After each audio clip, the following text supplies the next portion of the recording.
All the world will be your enemy, prince with 1,000 enemies. And when they catch you, they will kill you.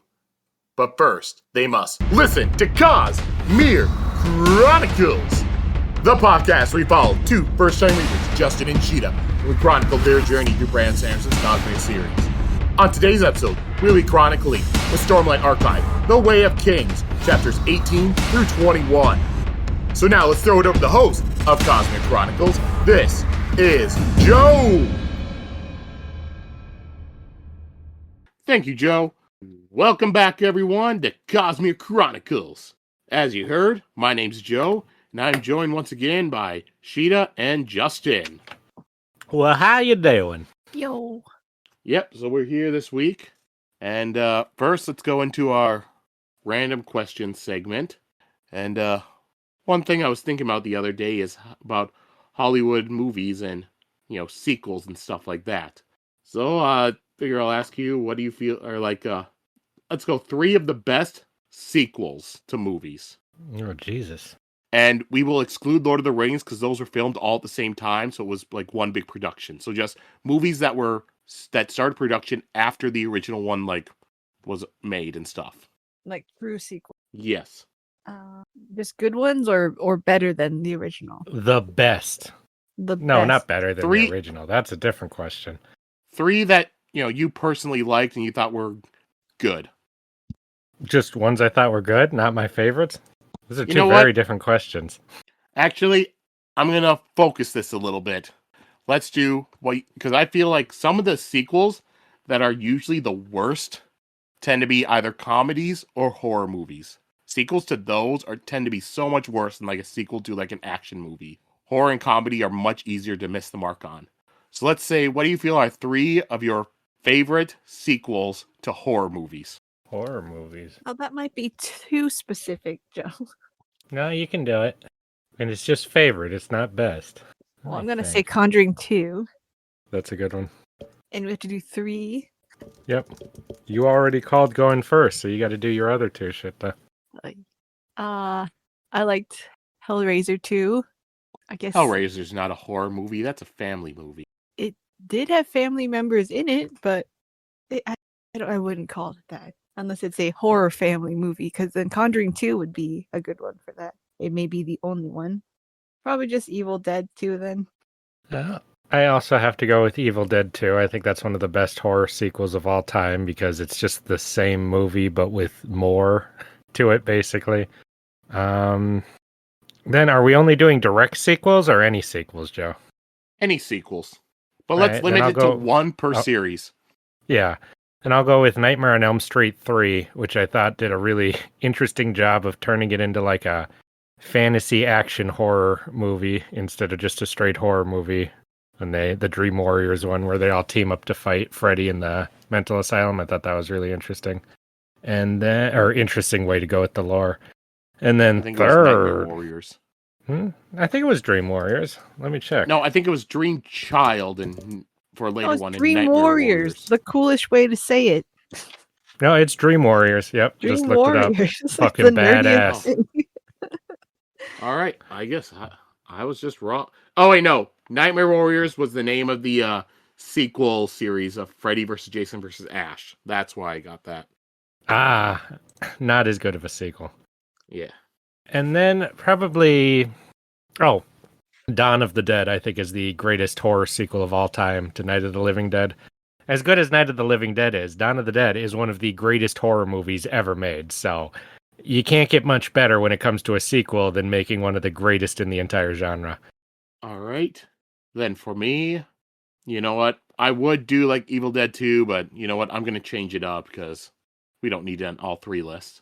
So I will put Scream 2. I thought was a fantastic movie because they took, Scream, which was good, brought it back, and Jerry O'Connell's character. I loved his character in there. He really made me connected with him and stuff. And then we'll do Friday the 13th, Part 4, the final chapter. I just want that one. Yep, the final one. While technically Part 6 is my favorite Friday the 13th movie, Part 4 I just think is a very well done horror movie, and just pulls together everything going on. Corey Feldman's great in there. Storyline with Jason's great, and the one guy that's hunting down Jason. And then my last one. Does Army of Darkness count as a horror movie, or is it just an action comedy? You said horror movie sequels. And So that would be a comedies are sequel too to a easy. horror movie. So I would count it. But I mean, Sheta. Yeah. Yeah, no, that one's pretty scary, actually. what movie? Oh, nothing. All right. Or, you know what? I will go with something different, something that even not as many people might have seen. I will go with the Curse of Chucky, because you had like all the Child's Play movies. First one was great. Second, third ones were decent. Third one was starting to get kind of dumb. Then he comes back with Bride of Chucky, which was a pretty good just comedy movie. And then after a long break, they straight to DVD. They had Curse of Chucky, and that was really damn good. It should have gotten a theatrical release. Revitalized the franchise. It's better than it had any Yep. right to be. Granted, Cult of Chucky was kind of stupid then after it. Yes, it was. But Curse was cool. Yep. So now let's jump over to the other half. Like I was saying, we had horror movies. So now, what are your 3 favorite comedy movie sequels? Jesus. Those are ones that I also feel can be really bad when you try to make a sequel to them. So many bad sequels. So it can't be a bad sequel. It has to be a good one. Well, it has to be one you Yes. like. Whether it's Okay. good or bad is a matter of taste. Because all I can think are bad ones. Oh, no, Hopefully you're you not can think gonna of say, good like, ones. Dumb and Dumber 2. I'm going to say Son Bill of and a Ted's Master. Bogus Journey. I like a lot. I think it's a fun follow-up to Bill and Ted's Excellent Adventure. Gets really, really weird with the ideas. Then second, I'm going to say Austin Powers, The Spy Who Shagged Me. I think that one does a good job of continuing the ideas put forth in the first one without sacrificing the style and attitude. And then, Jesus, I thought 22 Jump Street was actually a good sequel to 21 Jump Street. I didn't expect it to be as it was, but I thought they took the parodying of Hollywood reboots to an incredibly strange level that I did not expect in the second one. So those will be my 3. I still have not seen either of those movies. I wanted to watch more of the original series before I watch the movies. Because I know technically that those movies are a sequel to the original series. I'll also pick 21 Jump Street 2. I think those movies are always really fun. And I can't really think of any other comedy sequels. Oh, sure you can. You love some of these movies quite a bit, some comedy movies. But I can't think of any. Or sequels specifically. Airplane 2. Well, if you think of any that you know I like, then go ahead and let me know. Well, like Shrek? Shrek. I don't like Shrek 2. You don't like Wait, Shrek 2? how do you not like Shrek 2? That's crazy. 3 and 4 are the bad ones. I like Shrek 2, but It's not one of your favorites. it's not like I'm like, yay. What about like Deadpool 2, Sheta? Or Deadpool and Wolverine? Those are comedy movies. I guess so. I wouldn't count them either. I don't like them because of the comedy aspect. That's why. But I guess technically they are. No, not if you don't count them. Then they're not. Yeah, I guess I'll pick Deadpool 3. I like that. Or that's not technically. Is it called Deadpool 3 or is it just Wolverine Deadpool? Wolverine and Deadpool. Okay. Wait, is it Wolverine Deadpool or is it Deadpool and Wolverine? I don't I care never enough quite- to look it up. It doesn't matter. I never paid attention for the order. It just does not matter. Or what about... Yeah, I don't want to keep saying ideas, shit. Yeah. No, help me out. Well, I can't. You I wanna can just just- give. I can Yeah, give give mine. yours. All right. So first, I will go with Ghostbusters 2. I felt like that movie. Ghostbusters 1 was great. Ghostbusters 2, I felt was pretty much damn near the same level. I thought it was a fantastic movie. I think it's a pretty good movie. I stand by what I said. I'm not a hater, that's for sure. Plus, with Ghostbusters 2, you get more Ernie Hudson in it. He was my favorite Ghostbuster. You get more of everybody. No, because Ernie Hudson joined in the middle of the first movie. Yeah, but you get more of everybody. I stand by what I said. All right. And then Damn it, when I was thinking of this the other day, I had all my things lined up. Now when I'm on the clock, I have forgotten them. Does Borat count as a comedy movie? Yes. How would it not? That's what it is. Or, you know what? No, instead, I'm going to go with Jackass 2. I guess I could say that's a comedy. I'm always laughing my ass off while watching the Jackass movies and the show. And, I said, Sheta, what about Rush Hour? Isn't that one of your favorites of all time? Oh my gosh. If that's not a comedy, I don't know what is. You're going to make me say Rush Hour 2? Hell yeah, Rush Hour 2 is great. I don't remember if I really liked that one that much, though. If I liked the stuff in the first one. All I can say is I remember you liked Rush Hour 3, and that movie was terrible. So you obviously liked Rush Hour 2, which was better. Why'd you like Rush Hour 3? She loves Jackie Chan and Chris Tucker. Yeah, but It's why that did I love simple. 3 so much? You loved them all. Yeah, I'll say that for my last one.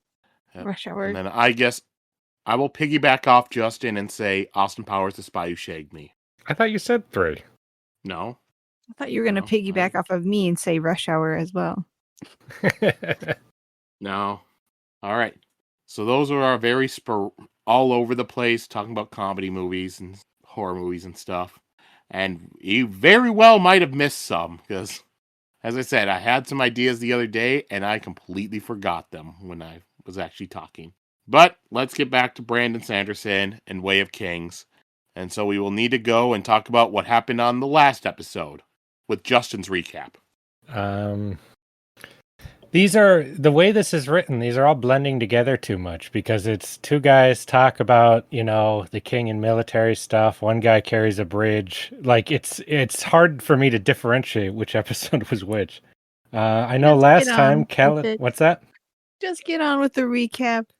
I know last time Kaladin put forth his plans on the bridge, saved some people's lives, got some help from Rock. I believe we also saw some of his backstory, and that their mayor, I know it was a special word, but their mayor of their town had died. He found that he really liked hitting people with a stick, was unsure about being a surgeon. Dalinar and them, Adolin, however you say that, they fought a giant crab last time, or was that the time before?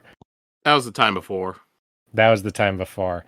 Then, last time was the one scene where you liked. Salian. We got to learn a bit about what the Bridgemen, why that's happening.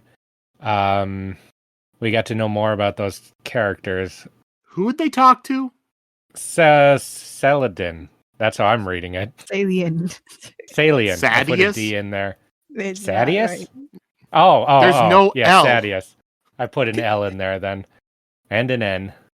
Hey, as long as I get the first couple letters right, I'm going to be good most of the time while reading, knowing which character's which.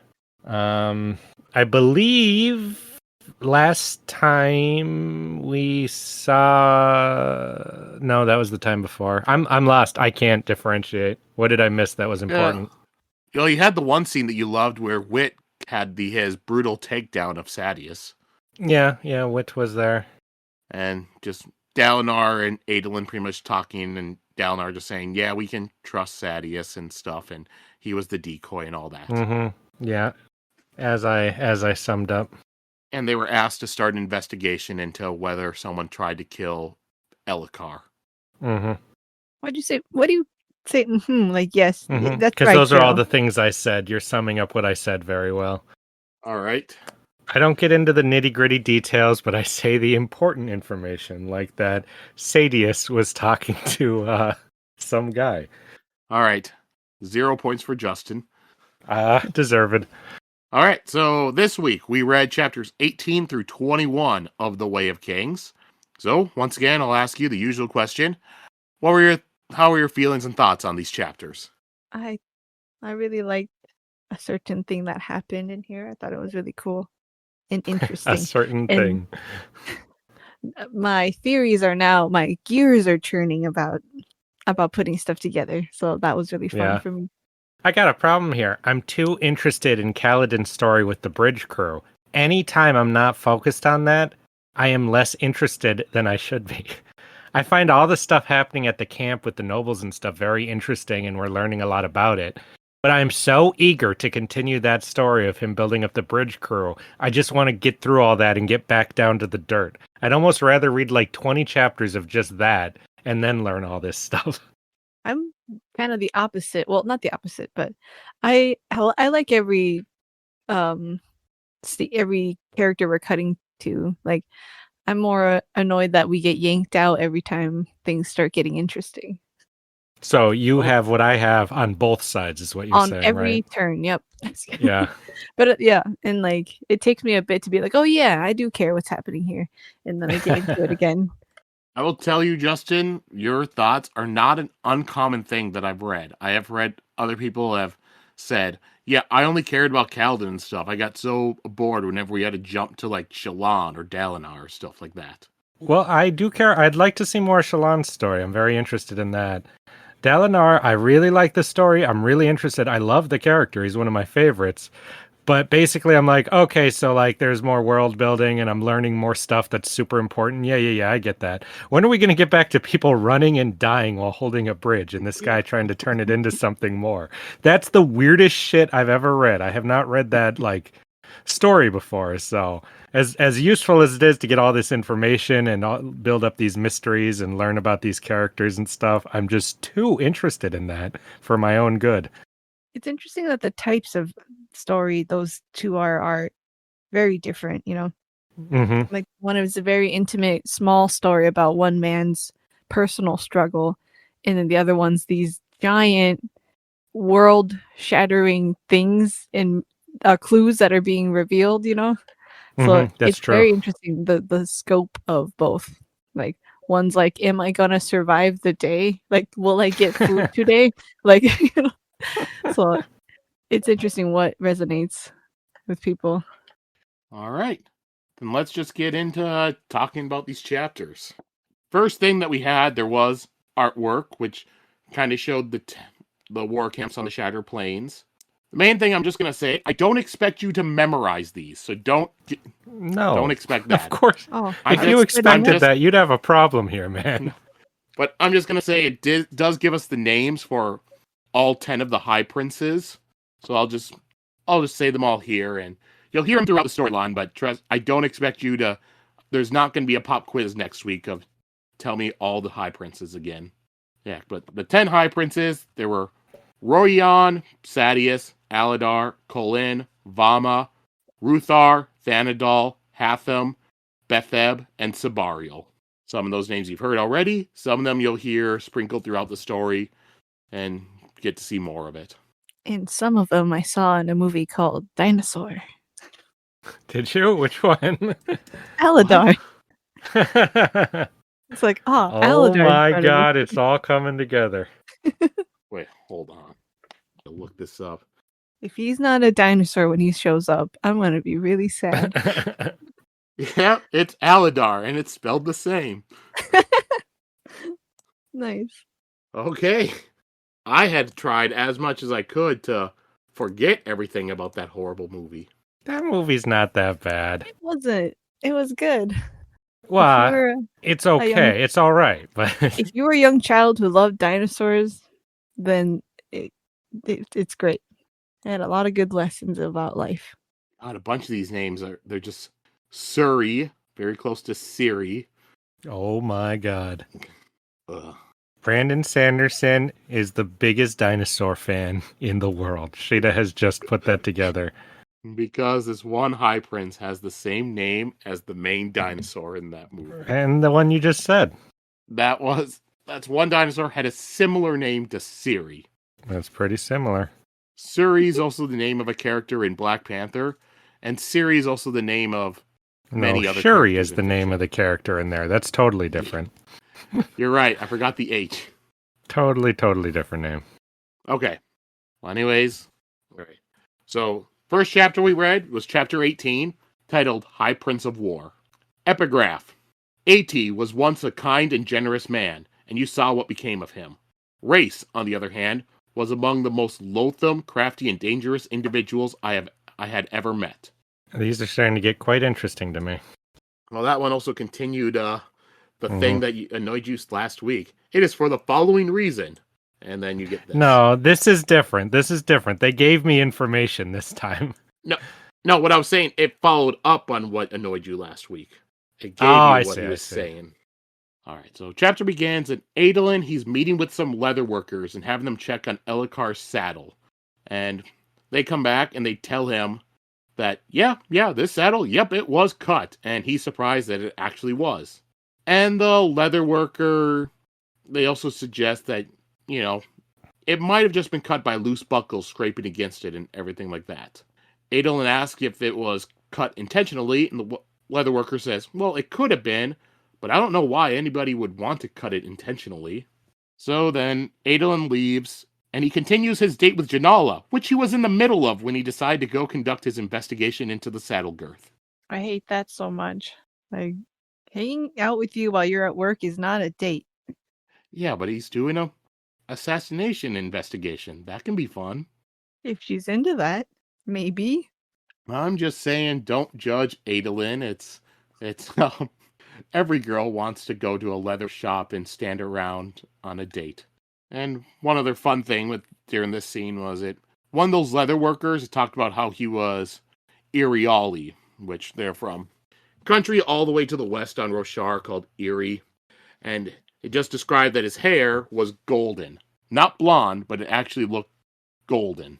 Just kind of a fun thing with learning about how different people are on all the different countries and people from them are on Roshar, because those Iriali, their hair is like real golden. People from Thalina, their eyebrows are just really long and they like curl them or put them behind their ears, stuff like that. That'd be the worst one to be. Fuck Just that. cut them. Just like they're, because it's talked about their eyebrows being long and stuff, and it's like white. Like, think about it like the Fu Manchu mustache from the Master and Kill Bill Volume 2, but just as eyebrows Yeah. instead, like that sort of long. No fucking thank you. All right. Yep, and so Yanala was not a fan of going to the leatherworker shop. As they're walking, Yanala talks, but Adolin is just too distracted by the saddle being cut that he doesn't really pay attention to what she's saying.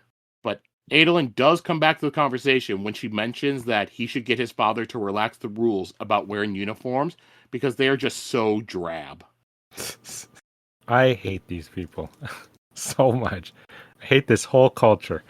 I totally stand by the old rules. I very much support them. I think I said that last time. War is not for fun. War is not for fashion, is that what you're saying? It's definitely not for fashion. And Adolin's not a fan of the rule about wearing the uniforms either, but he doesn't think that he would be able to change his father's decision. And then a horn goes off in the camp.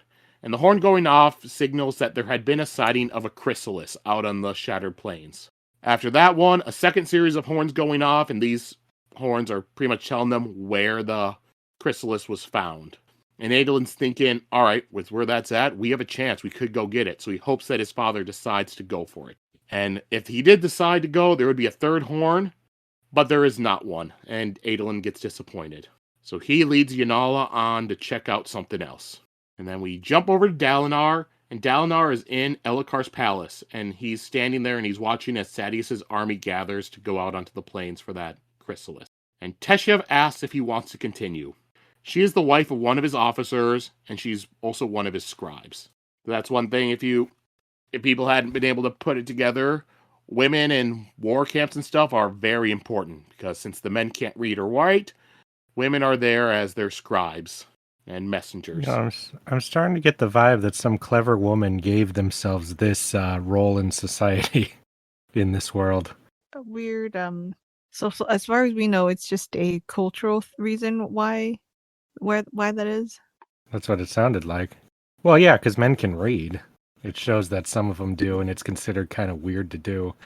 No, some men can kind of read glyphs, which aren't really a language. It's just like some images that kind of look like things. I thought we Only saw the sailor pictures. reading at the beginning of the book. He was looking at glyphs. Oh, well, okay.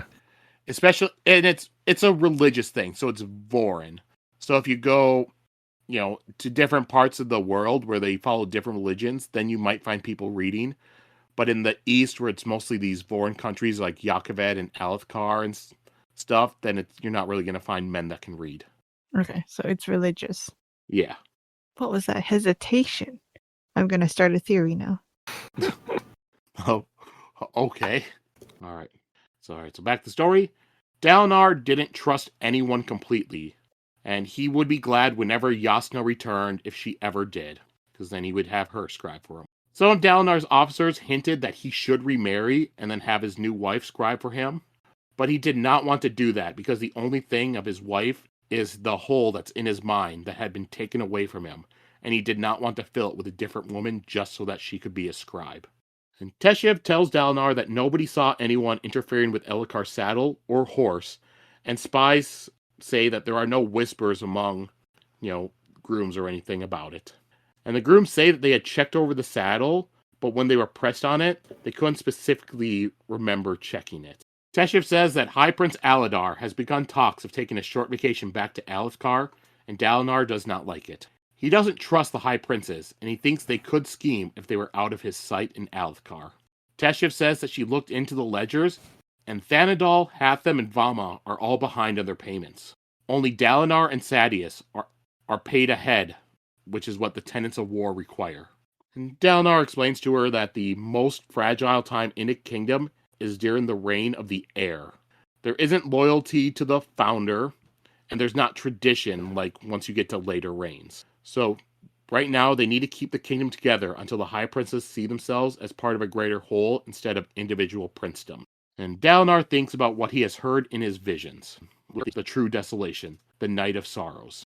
Dalinar says to draft a missive that those that pay on time will have decreased soul casting costs. And Teshiv brings up banditry in the surrounding areas. Dalinar tells her that she can have her husband take command of a battalion and patrol the unclaimed hills. She points out that with his other patrols that Dalinar has out there, this will have 1/4 of his forces out peacekeeping. He acknowledges, yeah, I know, and she heads out. And Renarin, who was there, points out that she's not happy because she wants her husband to be out there fighting on the shattered plains and trying to get glory.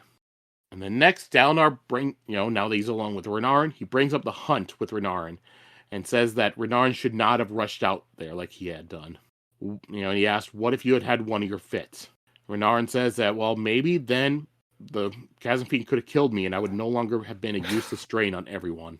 Oh my god. So melodramatic. So emo. I liked this guy until there. Justin, he's had a hard life. Uh-huh. He has blood sickness. Oh, yeah. I don't know, I can understand. You take that. Yeah, I understand, yada, yada, yada. But look what Kaladin's going through. Anytime we've got to juxtapose rich, rich military Nancy boy types who are like, oh, I'm too weak to fight. Oh, my life is over. I should just die. And then you compare it to a guy who's a slave in the dirt in his own society, just like carving out any kind of purpose for himself within the most meaningless shit ever. I just instantly have a dislike of that kind of character, even if, who knows what he's going to go through and all that. But I just instantly dislike that kind of guy so much. You're like first world problems. It's more than that. I'm like, okay, so you're pretty clever. You've got some skills. Lean on them. It says in this very society, not everyone's meant to fight. I mean, I think he says that in 2 seconds, But it's like, oh, but my daddy and brother fight. I want to fight too. I just hate it so much, even though I know it's unfair and not that sympathetic towards his life. It's hilarious how much you don't like him. Annoys me. Annoys the shit out of me. Anytime there's this kind of character. So I'm curious to see where this goes. Yeah, I feel that same way. But I am excited to see him get shard plate if he's gonna get it. No way is that gonna work the way they're saying here. Why not? Because it'd be too simple. I bet he gets it and he goes evil immediately or something like that. I'm excited. Becomes the most dangerous evil one because he never learned some skill. Like earned power is different than power gained or something. Something like that. Yep, he's gonna go mad with this. I can finally walk and kill people. I don't think the plate's that powerful, but I I don't want him to have it. I think, okay, so we're basically watching him have the same kind of feelings Kaladin had back in the day, you know? And we've already seen where that kind of thinking leads. It leads to the worst kind of life possible, you know? This story is interesting to me because it clearly has some strong opinions about, war and stuff, but it has not quite shared what those are yet. So I'm very curious to see, because I know Brandon Sanderson from previous books, he's not like hardcore, like a pacifist or some shit like that, but he's also not like a Glory of Battle Klingon type either. So I'm very curious. But I hate watching guys like this whine. So that's the end of that. All right. So Dalinar tells Renarin, don't say that, and tells him that, people don't need to fight to be important, and Renarin reluctantly agrees. Dalinar says it might be time for Renarin to start learning the sword. And he explains that shard plate makes a man strong, so it would make up for his weakness. And Dalinar says that none of the other high princes give their shards that they win to the king, so nobody's going to fault me if I, just this once, decide to give it to my son. So the next time he wins shards, he will give them to I bet somebody Renarin. does. I bet that somebody does. Or he feels like he needs to do it in order to unite the people and pisses off his sons. This is going to go wrong, I feel for sure, whatever happens. And Dalinar thinks, that he does know what it's like to be a second son to an older brother that everyone looks up to and everything like that.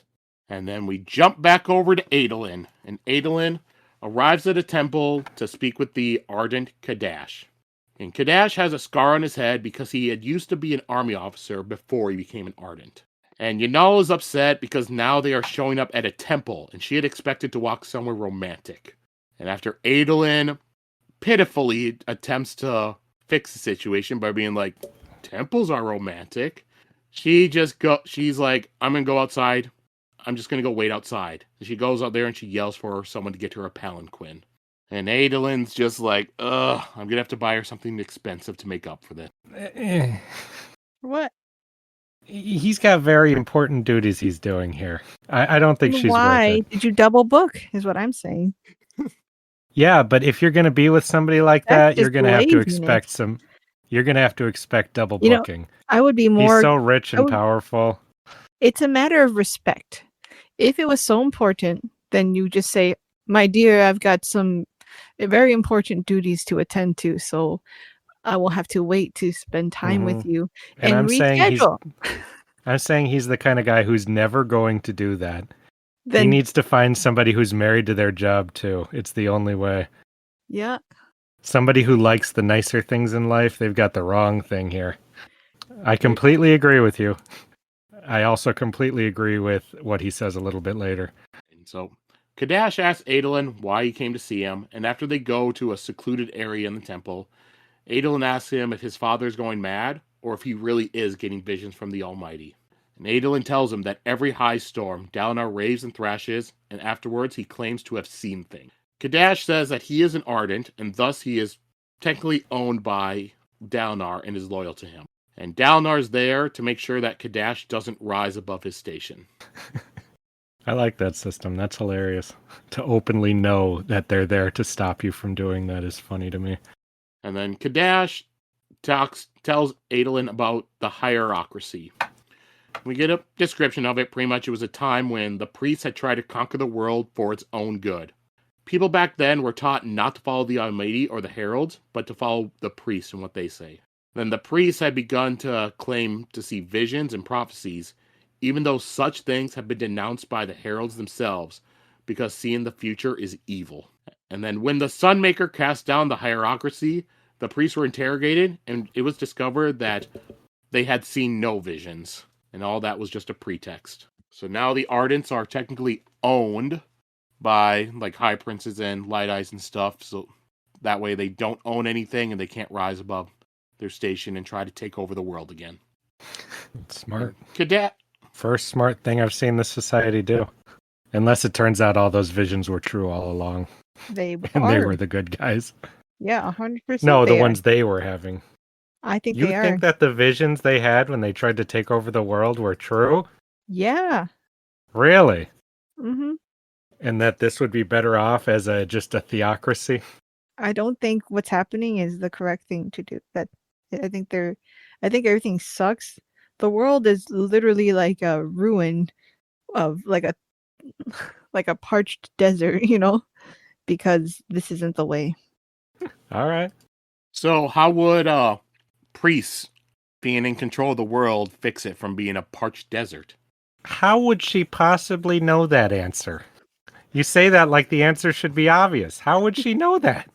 Because Who they're knows what doing the rules visions. of the world are? Yeah.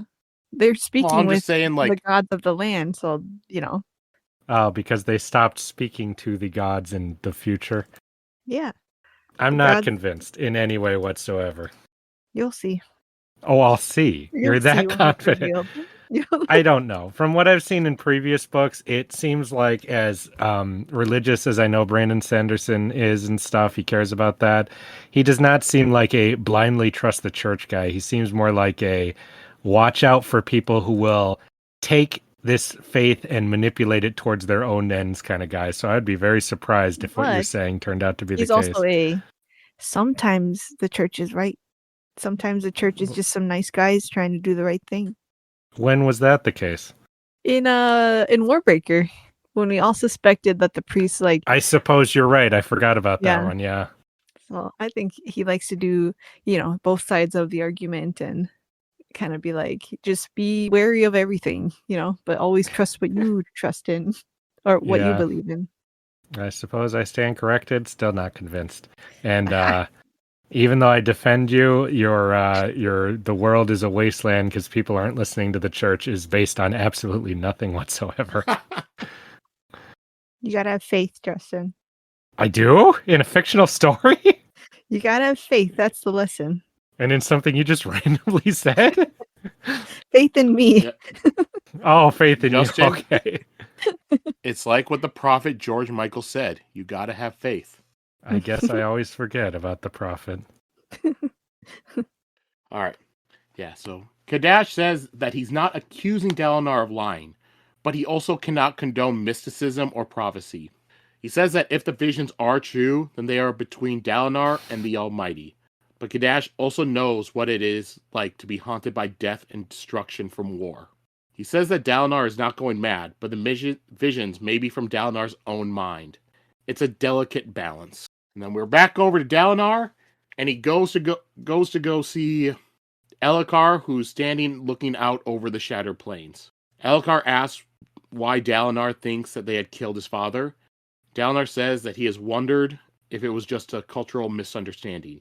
But Elhokar says that they are brutes and they have no culture.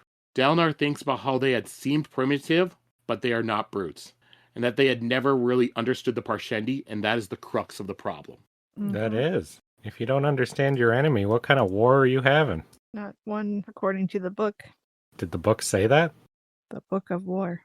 Oh, not the text. You're talking about like Sun Tzu? Not Way of Kings. No. The other. Okay. And this goes back to during the prologue where you were like, I know Justin was bringing it up, like, why would you allow, if you know that their assassins wear white, why would you allow this guy coming in wearing white? And now we're learning they know nothing about the Parshendi at all. So they would not know anything about that. Dumb. But the whole point is that they wear white so you'll know an assassin's coming. It seems like something they should have let them know by their own edicts. Sounds like they don't talk. Well, yeah. They just kill each other, which is a big part of my theory. Well, it was stated that the Parshendi did take credit for the assassination. According to whom? Yeah, I did it. It was either Yasna or Dalinar that were talking about it in one of their chapters. Next, Dalinar says to Elhokar that it's time to ask the hard questions. They have been away from Althkar for 6 years, and that is not healthy for a kingdom. They are a fragmented people, and having an extended war with no path to victory is not helping. Mm-hmm. Now, Elhokar responds by saying that we have been winning. We've been winning all these, gem hearts. But Dalinar points out that that is not enough, and the siege is straining us as much as it's straining them. And Elhokar says that what the others whisper about Dalinar is true, and that he has been changing. Dalinar asks Elhokar what they are willing to give up for vengeance, Elhokar says anything, and Dalinar asks if that means losing everything that Gavilar had worked for in order to get this vengeance. Dalinar tells Elhokar that he can't let his passion for retribution blind to the needs of the country. And Elhokar says, "You think I'm a poor king, then?" Dalinar says, "No, I don't. The kingdom would have collapsed. The kingdom would have collapsed after Gavilar's death if Elhokar hadn't organized and executed their counterattack." And Elhokar says that Dalinar is sounding a lot like Gavilar sounded like at the end. And Dalinar realizes that, he's right. Dalinar says that it would shame them to leave the war with the enemy still in control, but something does need to change. He brings up that in the past, High Princes had specialized jobs. So he tells Elhokar to name him the High Prince of War. And Elhokar says that the others would revolt if he did that, and they would assassinate him. Dalinar says, "I would protect you," and Elhokar responds, "You don't even take the current threats seriously." He says that Dalinar should try to find the assassins instead of some quest of becoming the overlord of the entire army.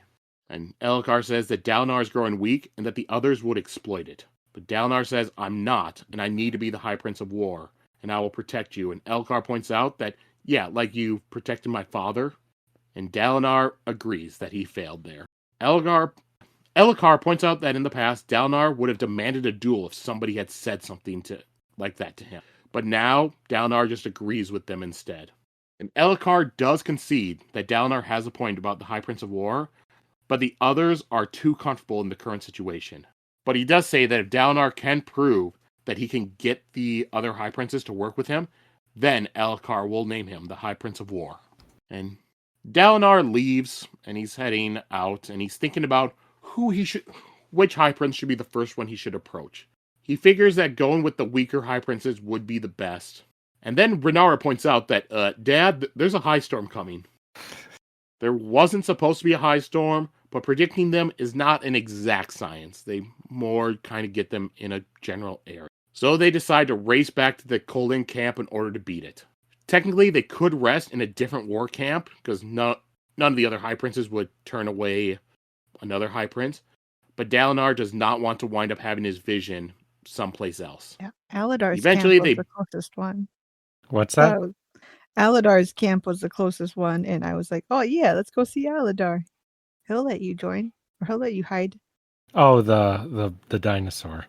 Yeah, Yeah, I was so confused what you were he's saying. gonna be the only but... prince I remember because of that. So I hope he ends up being a good guy. Or a character at all. Yeah. Yeah. I mean, if not, then I'll just say he's too busy with his own movie. Dalinar and Rhaenyra, they arrive back in camp just in time, but they don't have the time to make it to Dalinar's rooms. So instead, they go into a barracks, which is filled with soldiers. Oof. While in there, Dalinar thinks, all right, maybe there won't be a vision this time. And then the storm hits. And that's the end of the chapter. Awkward. You couldn't. Yeah, that's probably the worst place. I'd rather be outside in the storm than in front of a bunch of nice guys. Would you die? Okay, if they're taking shelter, then yeah, it's probably dangerous. Yeah, they said leaving someone in the storm is basically letting the gods decide, and it's basically a death sentence later in the book. But I bet if you stayed out there, he might just get blessed because of these visions. Based on what? Well, like he's hidden every time because that's what you do, but I wonder if it's trying to get to him. I think there's some kind of, obvious magical effect on the storm, and whatever's communicating with him is only able to do it then. Yeah. So go out and meet him, is what I say. I don't think that's how that works. I don't think this thing is the storm. Sheta, if there was a hurricane coming, you would not stand outside to greet the hurricane. If they were giving me visions, then maybe I would. And it'd be like your vision is like, bro, don't go in a hurricane, please. This is also a hurricane that's able to pick up boulders and throw them. Well, outside, but maybe in a fenced-in area. Yes, fences, very famously able to stop boulders. Sheta, you just got to say what you said before. You got to have faith. No one can argue with that. Yeah, just. When the climax of this book is him saying, "No, I must go outside and face my destiny," or they're like, "Dad, no!" And then it turns out you were right, Sheta, I'll apologize. Wow. Those are going to be the most important words. You gotta have faith. Yeah, and then he turns to his son and says, "You have to have faith. Put the church back in charge." That's the end of the book, of book 1. Sheta called it all. This was a longer chapter. Anything else in this chapter you two want to go over? For a long time, I thought the chapter was called "The High Price of War." So I was looking at how the chapter name would, but it's the High Prince. A bit That different. makes more sense. Yeah, I do like how these titles used to be a thing. It sounded like, and I think they're really fun. I hope everyone gets a title, like a cutie mark. That would be fun. That's your comparison. Yeah, all the princes are gonna get their own little title, and then they're gonna feel all special. And Yeah, your I don't know comparison is a about that. cutie mark. Not like Yeah. cabinet members or something like that, which is a lot more comparable. I think this is more suitable for this world. You and I have very Because different understandings of this world so far. it's gonna be whatever they're good at, just like a cutie mark. Not how I reasoned any of that. They wear special magical armor. It's gonna be more like that. And they have a It's also magic not the- weapon. Yeah. When he has his cutie mark, when he does that stuff I just described, I'll really apologize to you for my lack of faith. He'll get it when he goes outside, and then it'll be marked on him. Joe, please move on. I don't want to hear whatever this is anymore. I just want to say this is not the first time on this podcast Sheeta has compared something to getting a cutie mark. Well, we know what kind she wants to be reading. No, I'm saying no. Baby Brandon Sanderson is a brony. Yeah, a lot of evidence of that here. God damn it. Alright, so chapter was called High Prince of War. So why do you think it was called that? Because it was about him becoming the High Prince of War. And maybe. Oh, wait, never mind. No, come on. Can't be any weirder than what you just said. Maybe we just secretly met someone in here that is will be the High Prince of War. And who was that? The stable guy? No, maybe it's his son or someone else Yeah. that will be named. I could see that. I would not want his son to be the High Prince of War. That's all I can say, Sheta. His son is pretty smart when it comes to that. His son is pretty smart, but he's also very bad much date in the or- ways that they've specifically said that his father and his uncle kind of started to turn away from towards the end, and he got this voice warning to follow a different path and do the ancient ways instead. And he's not into that shit. He's still a boy. He's still young. Unless his father moves on and passes that to him. It very well could be.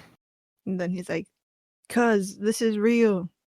As he Wait, by moves on, are you saying Dalinar's going to die or is he going to abdicate?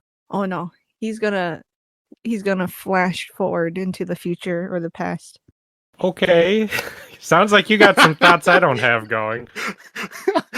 I thought you were going to say he's going to die when he stupidly walks out into that storm saying you got to have faith. He will walk out, then that's when he will flash forward. Lightning will strike, and then he's gonna vanish. Okay. Well, I've got my criteria to stop reading if that happens.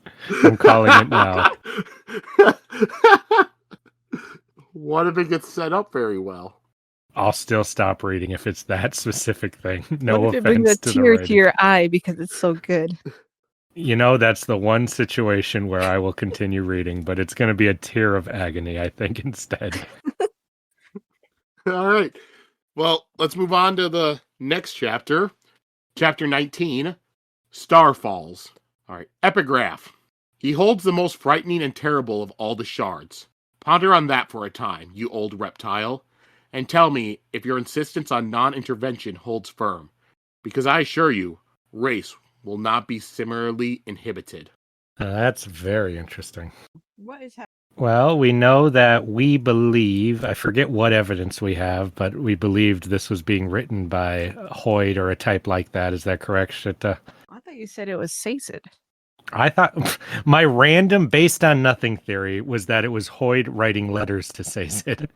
But we theorize it's some kind of, somebody who's been around the block, and later evidence makes that seem pretty clear.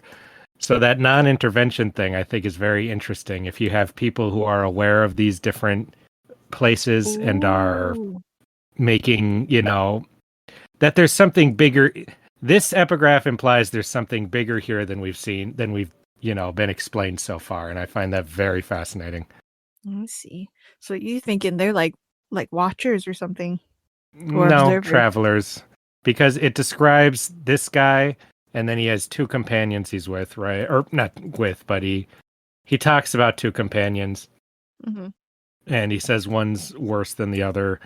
And then earlier we saw some travelers who were looking for this guy who we believe is the Wit, who we believe is Hoyd. And so, mixed with this, it's putting together a behind-the-scenes story that I'm very curious to see what it is and if I'm just grasping at nonsensical straws with it. But non-interference, I read as non-interference with what we hear in the next chapter as non-interference in these various worlds or whatever they're called. So I'm finding this super interesting. And I forgive them for that one part last time where they said, allow me to explain, and then did not explain until much later. The next chapter. Yeah, but I didn't read the next chapter for a while. But that was your fault. You could have read it right away. All right, so this chapter begins, and Dalinar is standing in darkness. This is the 12th vision he has had. He notices something moving in the darkness, and a young girl comes up to him calling him father. Fucking weird. Yep, and there's a scratching at the barn wall, and then the wall bursts open, and something wrong came at them. It was a black shape larger than an axe handle. Dalinar fights the creature with a grain bag, and he kicks it while protecting the girl. And the creature felt like kicking a water skin. And Dalinar carries the girl outside and then into a house where a woman was waiting for them. And she calls him Heb. And the creature shatters a window, and Dalinar looks around for a weapon. He grabs a fire poker and he fights the creature. The creature's skin was black and light reflected off of it like a pool of tar. It had no eyes and a boneless neck. And the legs just looked too thin to bear its weight. This thing is really asking to be my character of the week with that kind of description. And Dalinar fights the creature more, and when he hits it, and it bleeds smoke. And then the thrill, the sense of battle, consumes Dalinar. And he uses that to give him an edge in fighting. And Dalinar can hear distant screams outside, and he realizes that these beasts he's fighting here are not the only ones. After Dalinar is able to kill them, the woman is shocked and says that he fought like the Radiants themselves. And Dalinar says, we need a place to hide, and he asks for a cellar, and she has no idea what the hell a cellar is. Then he asks for, how about like a cave, either man-made or natural? And the woman doesn't know. How would you make your own cave? And it makes Dalinar wonder what time period he's in. I did not expect these flashes to be Quantum Leap adventures. I thought it would be more vision-based. Yeah, Quantum Leap's definitely the best way to describe it, because they see him as another person. I was very surprised. I thought it would be something more kind of metaphysical or metaphorical, I mean. I thought it would be more like how Scrooge just watches the past when the spirit takes him. Dalinar says they should go to the river and hide their scent. And he asks if these attacks are common. And the woman says that maybe only during desolations, but it's never happened in her life. And while they are going, they wind up getting surrounded by the creatures.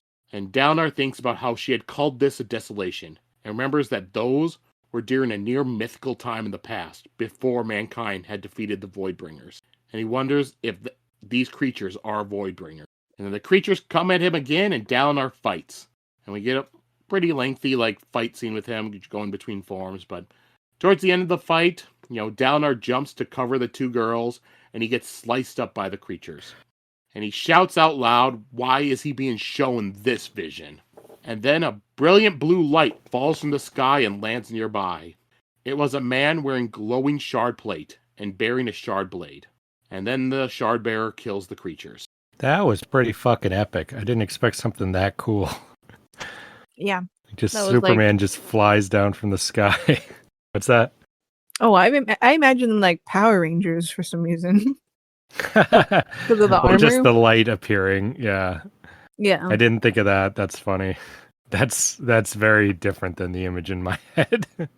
Like, they summon their swords, it's all like Power Rangers. And I know Dalinar, when he's looking at the shard plate, he's wondering, his glows. I haven't seen any other shard plates glow.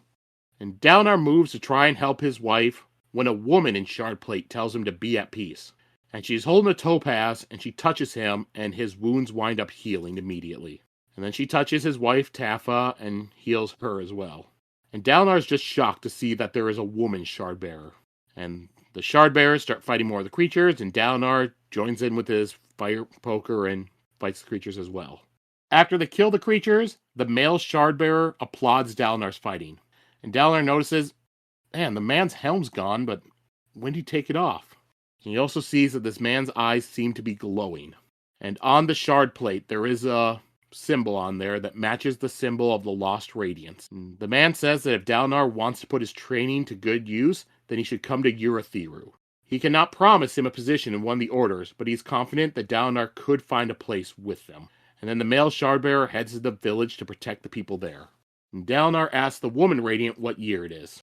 And she, we have a similar thing where all of a sudden she's not wearing her helmet, and he's just like, when did that go off? And she tells him that the year it is 8th Epic 337. And Dalinar doesn't recognize what any of that means. That was hilarious to me. You're in a really different time when you don't even know the date structure.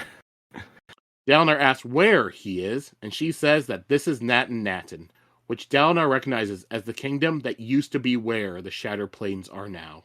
And he's like, do you fight for the king here? And she tells him that the Knights Radiance fight for no king, but all their orders are centered in Urithiru, and they live in cities all across Alethala, which Dalinar recognizes as the kingdom that used to be where Alethkar is now.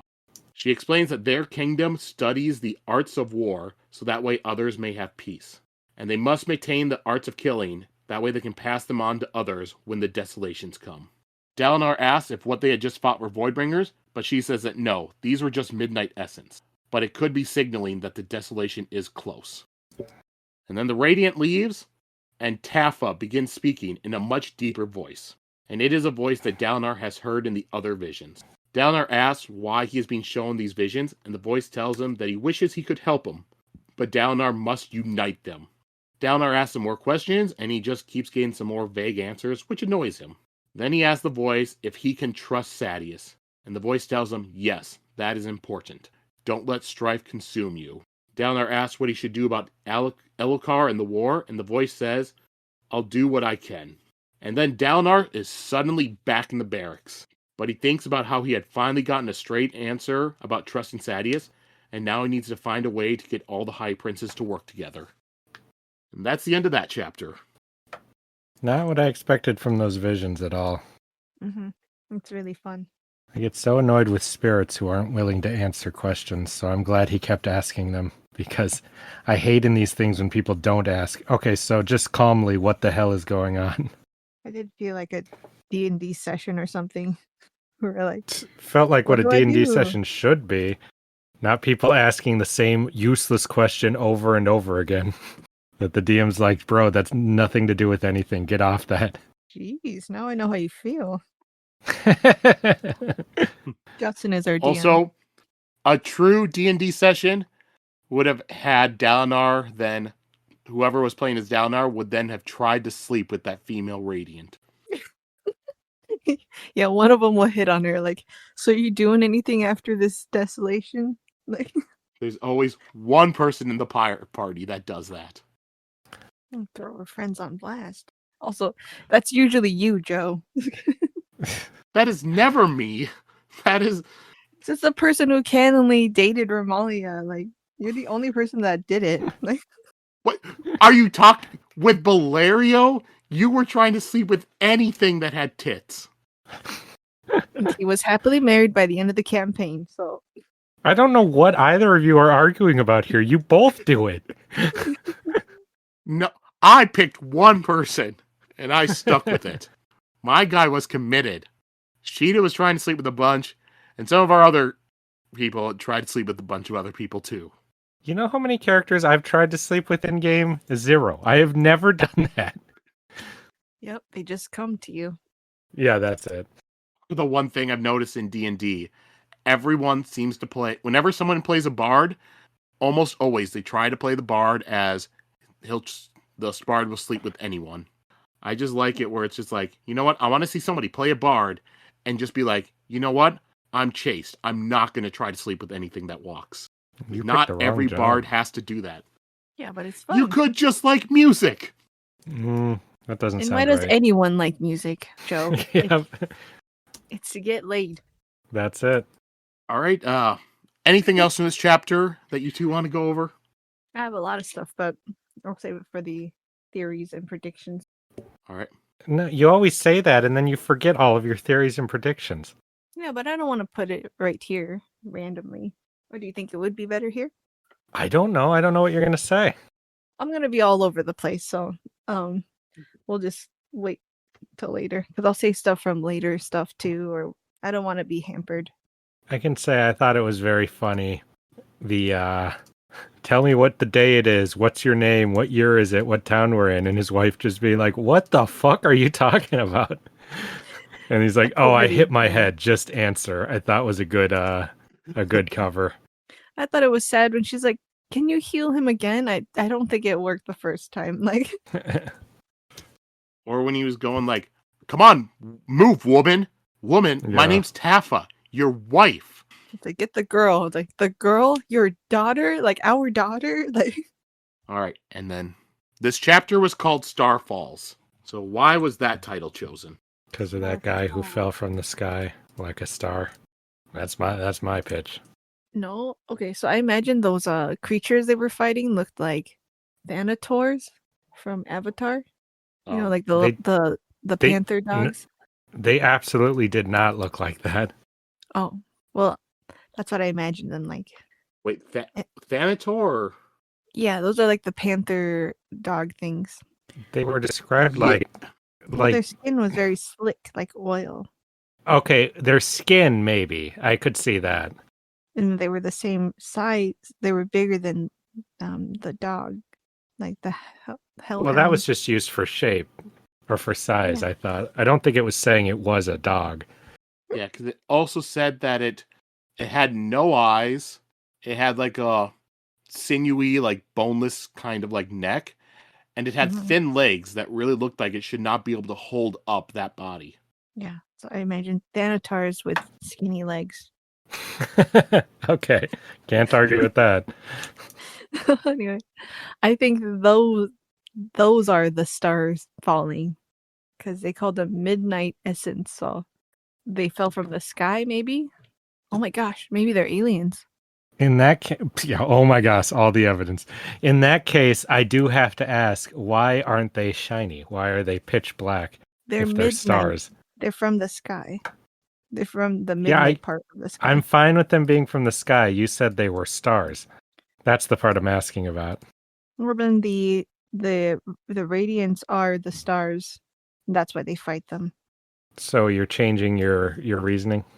Well, I forgot they were called midnight essence. Yeah. I have to admit, I am so lost in what you're trying to say now. Okay, the stars falling is just the nights, just like what you said. Oh, okay. Yeah.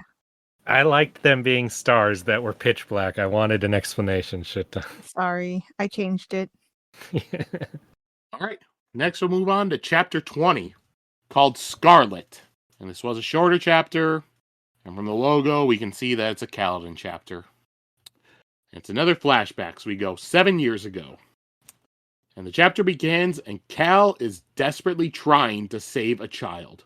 She had fallen from a great height, and she has a compound fracture, and where the bone is sticking out of her leg, there's just a lot of bleeding.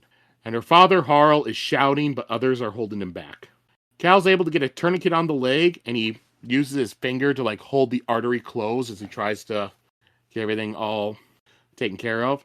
And he has people nearby heat up a knife for him. And that way he uses it to try to cauterize the wound and the artery and stuff like that. And Cal, he knows what he needs to do. After he's able to tie off the artery and cauterize stuff, the bleeding stops. And he thinks, yes, it worked. but then he notices that she is not breathing anymore. And then we jump to an hour later, and Cal is crying in front of his father's surgery room. And Liren comes up to him and says that he is proud of Cal, but Cal says that he failed. And Liren says that Cal went into action and he was not frozen by fear. And he tells him that she had just lost too much blood and there wasn't anything more that you could have done. Liren tells Cal that he needs to learn when to care and when to let go, and that he will grow calluses, and Cal wonders if that really is a good thing. And that's the end of the chapter. That was a fun chapter. How old is he in this chapter? Like, Cal, I mean. So 7 years ago, so he's either 12 or 13, right around there. Just a baby. And I That's think sad. he even said Badass it'd been like 13-year-old doing some fucking surgery. I think that's super cool. Yeah, I think this chapter even said that it had been like 2 months since Laurel's father had died. And he had barely seen Laurel at all in the past 2 months. Yeah, it's because she sucks. One thing I will say is, chapter, sad, yes, everything like that. But it's also, I really like this chapter because it's short and pretty much it tells you everything you need to know about Kaladin's character. He's going to action. He's doing whatever he can to try to protect someone. And when he fails, he takes it personally. All that still goes with his character in the present time. I'm always so fascinated by the skill that somebody who saves lives needs to have to not be affected when you fail miserably. Because especially when it's a kid like this, that sounds like it would just be the fucking worst. It's such a skill most of us luckily don't have to learn at any point. Mm-hmm. I wonder if the advice that his father gives him will come into play in his adult life when his plans fail. You're saying that things aren't going to go swell in his plans here. No, I hope Rock doesn't die, but like, I think it's gonna go badly, and he's gonna have to feel those calluses. Whether Rock is going to die is a good question. Because I've seen that archetype live and die in different stories, and I've seen both work out very satisfactorily. So I'm very unsure how things are going to go with that. But Sheta, you're only worried about Rock. You're not worried about any of the other Bridge 4 members we've met? I actually really like the older guy, and I hope he doesn't die, but I feel like he's gonna be the one to die. Not Rock. He's too cartoony. The one to die. You're very optimistic, shit. Yeah. Well, you know what the saddest one would be is the round-headed guy who got shot by an arrow and he's really happy to be alive. It'll be that one, and that will be the saddest one. Hopper. Yeah. They're trying to keep him alive, and it would just be the worst if he died after being saved. And okay, I'm not going to think about it because that's going to be really satisfying when he dies, and it's going to be really sad. It's going to be satisfying when he dies? Satisfyingly sad. Oh, I see. Yeah. All right. And then, once again, I'll ask you, this chapter was called Scarlet. Why was that title chosen? The blood on his hands that was redder than the blood stained in his shirt. That's mine. Oh, so poetic, Justin. You got a better one? Was the girl's name Scarlet? I don't think we got a name for her. Then her name is Scarlet. Wow. So deep. It's both, Justin. There's a lot of evidence. Why that is not like you. I'm surprised you'd say something that simple or that simplistic of a reading. Well, you already did the poetic one. All right. So now we'll move on to our last chapter we read today, chapter 21, which is titled, Why Men Lie. Epigraph. One need only look at the aftermath of his brief visit to Cell to see proof of what I say. So that's definitely a name I've heard before. Do you remember where Cell was? I couldn't tell you the exact details, but Sheta, any memories? How's it spelled? C-E-L? S-E-L. S-E-L. S-E-L. Is it not the three, stooges who came to look for Hoyd? What? No, just the guys who came to look for Hoyd in that one special chapter. I cannot recall if it's a name I actually heard in the text, but I've definitely heard Joe say it, since he's a fan of letting us know what, when we start each book, what place it is. And that's where I find it familiar from, but I couldn't tell you which because I try not to think about that too much. Okay, so it's the name of a place. Well, that's my memory, but I don't have enough memory to tell you if that's true or think not. you're right. I think you're right. It is a place. Okay. Then where is it? What have you seen there? I've told you, I don't remember. I don't think we saw it in a book. I think you just dropped it when you said this one is based in Cell. That's what I remember. All right. Sheta, did you have a thing to go off of? No, I just think Justin's right that it was a place, but I'm really bad Well, with names. More than a place, a world. That's a place. That's not.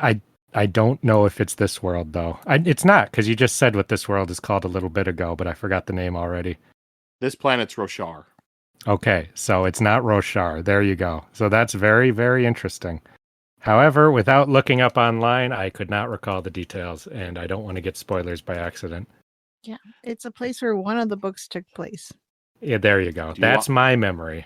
Mhm. I would love Do you to want me hear to tell which you? book took place on Cell because I remember enough of that. The We've actually Warbreaker? read two different. No. Okay. Warbreaker was on okay, Nalthus. so it's the first one. Yep, it's Elantris and Emperor's Soul were on Cell. There you go. So that is why I have that opinion I was saying, Sheta, What about opinion? these being world travelers we're following. Oh yeah, no, I We're think talking here. Yeah, there's no think it. We have legit evidence now. evidence. This is our first piece of, that I'm aware of, we probably had more, but first piece of overt evidence that we're reading some kind of weirder, bigger story here than just a bunch of disparate random ones, besides this Hoyd name coming up in every random story. Mm-hmm. You don't find that more exciting? Me? Of course I do. Yeah, Shada, you're just like, yeah, okay, sure. No, I'm excited. They just casually name dropped Elantris's world. We don't know what these epigraphs are from. What would that change? I mean, I expect now if I had a character in the book name drop Elantris, then I'd be like, oh shit. But here I'm like, anything can happen in the epigraphs. But it's still cool. It's still good. Wait. So what are you trying to say that would make this less exciting than what I'm trying to say? I'm not excited. I don't know why you keep saying that. It's very exciting. But I've already felt like Hoyd was a thing before this, so it's not really big news to me. You have evidence now, though. Justin, do you think I ever needed evidence? God damn it, Shada. I hate that explanation of here. Now, did we get that name drop in story ever, Joe, or was that just something you said at some point? Or do you not remember for sure? I don't believe so. If it was name dropped, it would have been in like that Hoyd like final chapter thing. But I know in like the main Elantris thing, it did not say Cell, and I don't believe it said it on I think when like Emperor's Soul, it mostly said like name of a continent and stuff like that. Mm-hmm. So what does that mean? You don't have any theories for that, Sheta? You're always making up random theories out of nowhere. Somebody got dropped off on that place and did something. I will theory when I theory, Justin. Okay. It doesn't. I find that very interesting. I'm very, very curious to. Now I really care. I'm interested in these epigraphs. Now I'm much more interested, and I'll be paying a lot of attention to what's said. All right. Now we'll go into the chapter proper. Kaladin's body is sore and aching, and he doesn't want to get up in the morning, but he forces himself to because the bridgemen are waiting to see what he does. And Kaladin goes to check on Leighton. He was the one that had the worst wounds from the battle before. And Leighton's still alive, but his breathing was shallow and his pulse was weak. And Kaladin knows that he will not last long without antiseptic. And then he goes to check on Haber, who thanks him for saving his life. Haber, if you remember, he had just been taken an arrow in the leg. And Kaladin tells him that you'll just need to stay off the lake for a few weeks, but Kaladin will bring him food. And then Kaladin next checks on Dabid, who is staring, just unfocused, still with like the battle shock. And Kaladin tells Haber it will wear off, just give him time. And Kaladin goes out, and he does his same exact exercises with the wooden plank that he did the day before. As he's running, he looks at all the bridgemen from all the bridge crews, and he realizes that they all just look the same with their beaten down looks. He had been hoping that other members of Bridge 4 would have joined him, but they did not. I'm glad it was that realistic. I was worried after how things went, it was going to just cut to again. Everyone's like, doing Taibo together. Yeah, like worshiping him, being like, oh, he's so great, he's our leader. Like, a really over the top, like maybe One Piece style, like, God, fuck. Montage. What's that? Oh, I thought I was frozen. Oh. Or like just they're all like super devoted to him now and they see, he's a great leader for them and stuff. I like the more realistic. Everyone's just like, what is with this guy? He's fucking weird. Yeah, it is more realistic. hmm You're not going to just be popular the next day just because you did one thing. Yeah, and even so, not everyone's going to agree with the one thing you did, Mm-hmm. I think one of the comments was that one of the people said was really realistic. Sorry I brought it up, but we haven't covered that part yet. That's fine. What was the comment? Just when he's like, next time it could be you, and the person's like, yeah, and I'd rather have died out there than die slowly. Yeah. Mm-hmm. Because that's the mentality of these people. Mm-hmm. The fact that I could maybe die was one of the benefits of this job. Yeah. I'm not gonna kill myself, but I'm not gonna stop anyone. Like, Yeah. that's so sad. Syl flies over and she sits on the plank and she tells Kaladin that the others are talking about him and saying that he has gone mad. And she asks, what is madness? And he tells her, that's when people don't think right. And Syl asks him, why do men lie? She knows what lies are, but she asks, why do they do it? He tells her that there are a lot of reasons, but everyone does it. He says that there is not a single person who hasn't lied. But Syl says that she has heard that Dalinar never lies. Kaladin tells her that he is a Light Eyes, so that means that he lies. He says that they are all the same. I love when one of our protagonists is racist against another one. I always find that very interesting. Yeah. I think the real interesting thing with Kaladin's hatred of the Light Eyes is it's such a vast difference to what we're seeing in his flashbacks where he's looking up to all the Light Eyes. Oh yeah, and then he saw what they're like, their whole stupid culture. Yeah, shit went down. He was gonna marry that one girl. That's a bit extreme of what we saw, but I think that it was a possibility she was hoping for. Yeah. I mean, in another path, he might have Yeah. married her, got accepted into her father's home, all that stuff. All right. And Kaladin says that they are all the same, and the more noble that they look, and that just means that they are even more corrupt. It's all an act. And Kaladin thinks that Amaram did this to him, and that he has been burned just far too often. Syl says that she doesn't think men were always like this, and then she just sort of zones out.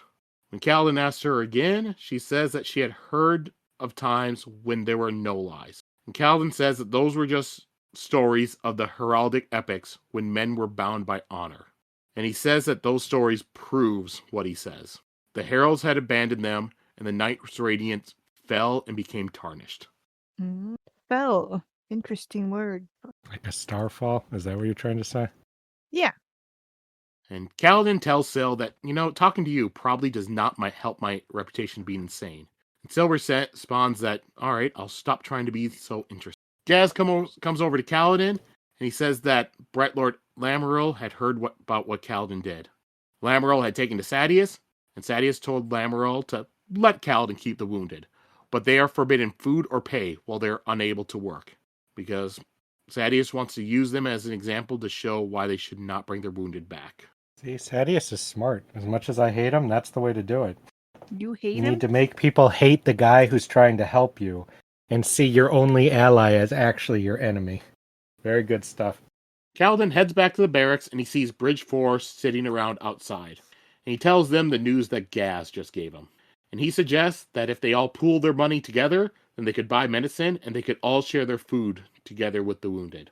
Moash laughs at this, and others join in. Kaladin asks, well, what if you're wounded next time? And Moash says, then I'll die. That part just before was one of my favorites. When Gaz comes over like, you fool, this is what's happening. And he's like, thanks for the news, Gaz, as if he's in charge. And he's like, what? This isn't news. I'm giving you an order not to take more food. I thought that was so hilarious. Thanks for the news. That's funny. Like, he's like, okay, thanks for the report from the front. You're free to go now. Yeah. Like, you're working for me, right? Like, yeah. Now, I like how you two keep coming up with theories that are then disproven the next episode. What was the last theory? last time you're like, all right, I think next time all the bridgemen, they're going to work together. They're going to pool all their money together and buy supplies and food for everyone. And then this week, we can do this. No. I don't Still think that was good. going to happen next time. It could happen eventually. It was a little optimistic, but it still could happen. As Kaladin leaves, Rock goes over to him and says that he will share his food, but only with Hobber. Because he's like, yeah, that one will live. The other one, Leighton, will die. And the Battle Shock one, he's weak. I don't want to give him my food. And Rock says that Kaladin had taken his place in the front of the line, and that had saved his life. Kaladin says, no, it was just luck that I wasn't killed. And Rock says, no, it's not. And he also notes that Rock is also able to see Syl. Cute.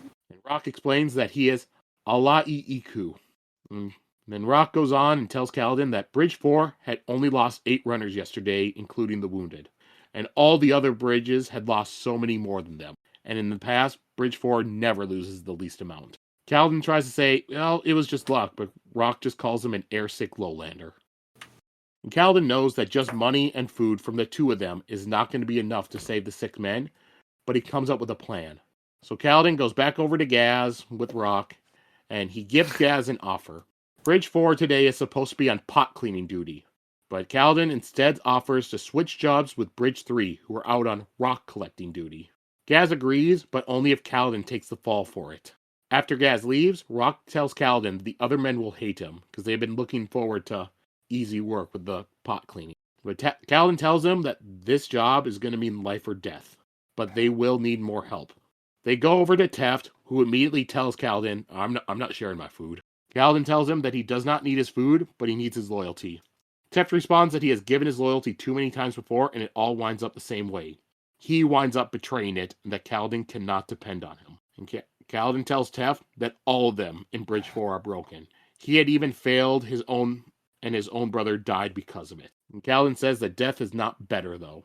When you stand on the ledge and look down, then you change your mind like Kaladin and Hobber have. It's so sad when you see that look in his eye that he has also had that moment. He's like, I see that you've also tried this. You know what Yeah. I'm saying? And so Teft agrees to help. And Rock and Teft give each other their names. And Kaladin makes him realize that even though he learned all the bridgemen's names, they still have not given each other their names. Teft complains about the name Rock, and Rock says, yeah, it's a stupid name, but at least it means something. And It's not his real name. And what? And Joe's gonna say his real name, right? Oh, yeah. Yeah. He says it's not his real name, but it's what lowlanders can pronounce. His real name is Numu Hukumakalaki Ialunamore. Jesus. Teft is just... I didn't even try to sound that out while reading it. Teft says that, you know what, I'll just call you Rock then. And Kaladin tells the two of them that he has a plan, and that they will need to collect a reed that grows in patches outside the camp. And that's where we end our chapters this week. Glad to see more of what's going on. This, like I said, this is what I was most interested to follow, just this little stuff. I find more interesting than visions and prophecies or time traveling or ancient orders of angel knights or any of that stuff. Yeah, their progression is so slow, but it's very interesting. And I really like when the characters have very limited resources. Like that's why I really like prison stories, because then they only can get what they can like trade or cleverly do and stuff like that. Like when they miles of tunnel with just a spoon they were able to get out of the cafeteria. Yeah, they gotta, since everything's so limited and they have to, everything's so special and they have to work really hard to get just like one thing. I am amazed by human ingenuity and tenacity when it comes to getting your freedom sometimes. Mm-hmm. I like how the guy earlier said, oh, this plant, it's so hard to get it. Like one of them gives so little, and that he's actually listening to that and planning to use, or being like, you know what, we've got time. If we can just get out there, like for the rest of the army, it's not cost effective. Anything else from this chapter? Just that the audiobook does a really cute voice for Rock, and I that makes me like the character more. You're not going to do an impression for us? No. I'm very sad. I want to hear. I can't do it. I'm just gonna butcher it. My assumption it's like, you dumb lowlander, me name Rock. That's exactly like that, but cuter. Just, I think it's funny to have the type of character, I have some kind of primitive knowledge you fancy city folk don't have, and then but be in a situation where you're like, you know what, I don't care. I'm not gonna press this guy on his ability to see Syl and that just being obvious to him to be able to do. It also makes me wonder if he can see other kind of spren and if that's how he knows the guy's gonna die. Oh, Oh, and I loved earlier when he's like, watch for rot spren. They're small black little things like bugs, or were they red? One of the two, I forget. I was really glad to hear that because I was really wondering, because they keep referencing spren, but I really wanted to hear in universe how people talk about them. yeah, like everyone can see it, right? Like it's not just our main Mhm. guy. Yeah. I do like that because it's such a big part of the world. Like they're always like floating about when stuff happens. So Mm-hmm. yeah, I thought that was a big part of the world that I would have liked to see more stuff like that. It didn't seem to be. It seems to be pretty mundane Well, yeah, to them, they've been in the saying it world. forever, right? It's like as much as flies showing up. All right, and then this chapter was called "Why Men Lie." So why was that chosen as the chapter title? Men lie in order to convince themselves that they should try to live in the first place instead of giving up. That's mine. Ooh, that's good. To be like, we can do this. We can affect our own lives. Our lives are in our hands. Mm-hmm. If we just work together and work really hard. That's It sad, is Justin. possible, which it is. It is possible, Yeah, but it's you're like still that kind thing. of like, Sorry, anything's possible, but it's like that thing where you your body, people fighting diseases and things. Like if their light, their will to live placebo is, effect, right? yeah, their will to live is high enough, then they have a higher chance of surviving than someone who has Mm. given up. All right, so now let's move over to the theories and predictions segment. So I guess I'll ask. So with Dalinar, how many of the High Princes will he be able to get to work with him? I don't think he's gonna get any of them to work with him. I think Say he's gonna none. find. I think he's gonna find that they're all stuck in this old, or this glory modern mentality. Maybe he'll get one with like the promise of something that he can't deliver because the other one doesn't want him to do it. I just don't think that's gonna go very well, personally. Yeah, I think his heart's in the right place, but I don't think he's able to do it. He seems like the type of person, like he said it himself, like, I'm not a politician. I'm just a simple fighter guy. Like, I don't know how to get people to do stuff, So, unless he, like, gets wise and is like, you know what? I'm going to do it by doing something badass and then having everyone think I'm cool, then I don't think he's going to be able to do it. Talking with people don't really seem to like him like that. Mm-hmm. I agree. I think being badass is probably the only way to do it in this world. Hmm. All right, and then with the Kaladin side, how's his plan going to go with Teft and Rock of collecting these reeds and stuff? Will he be able to get the money and food and everything to help all these bridgemen? Well, I bet they'll pick enough of that stuff to get the medicine they need from it. I bet they'll raise just enough to keep two of them alive and one will die.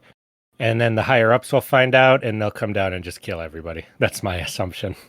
I don't know why, but I have this sad image of them spending all day like picking the herbs or the leaves and stuff, and they bring it in, and then the herbalist is like, they're like, here we go, like here's the payment, and he's gonna be like, this is gonna not even get a thimble full of the stuff we need. Like, I don't know what you're thinking you're doing here, like, but it's not what you imagine and stuff, like, so I don't think it'll work, sadly.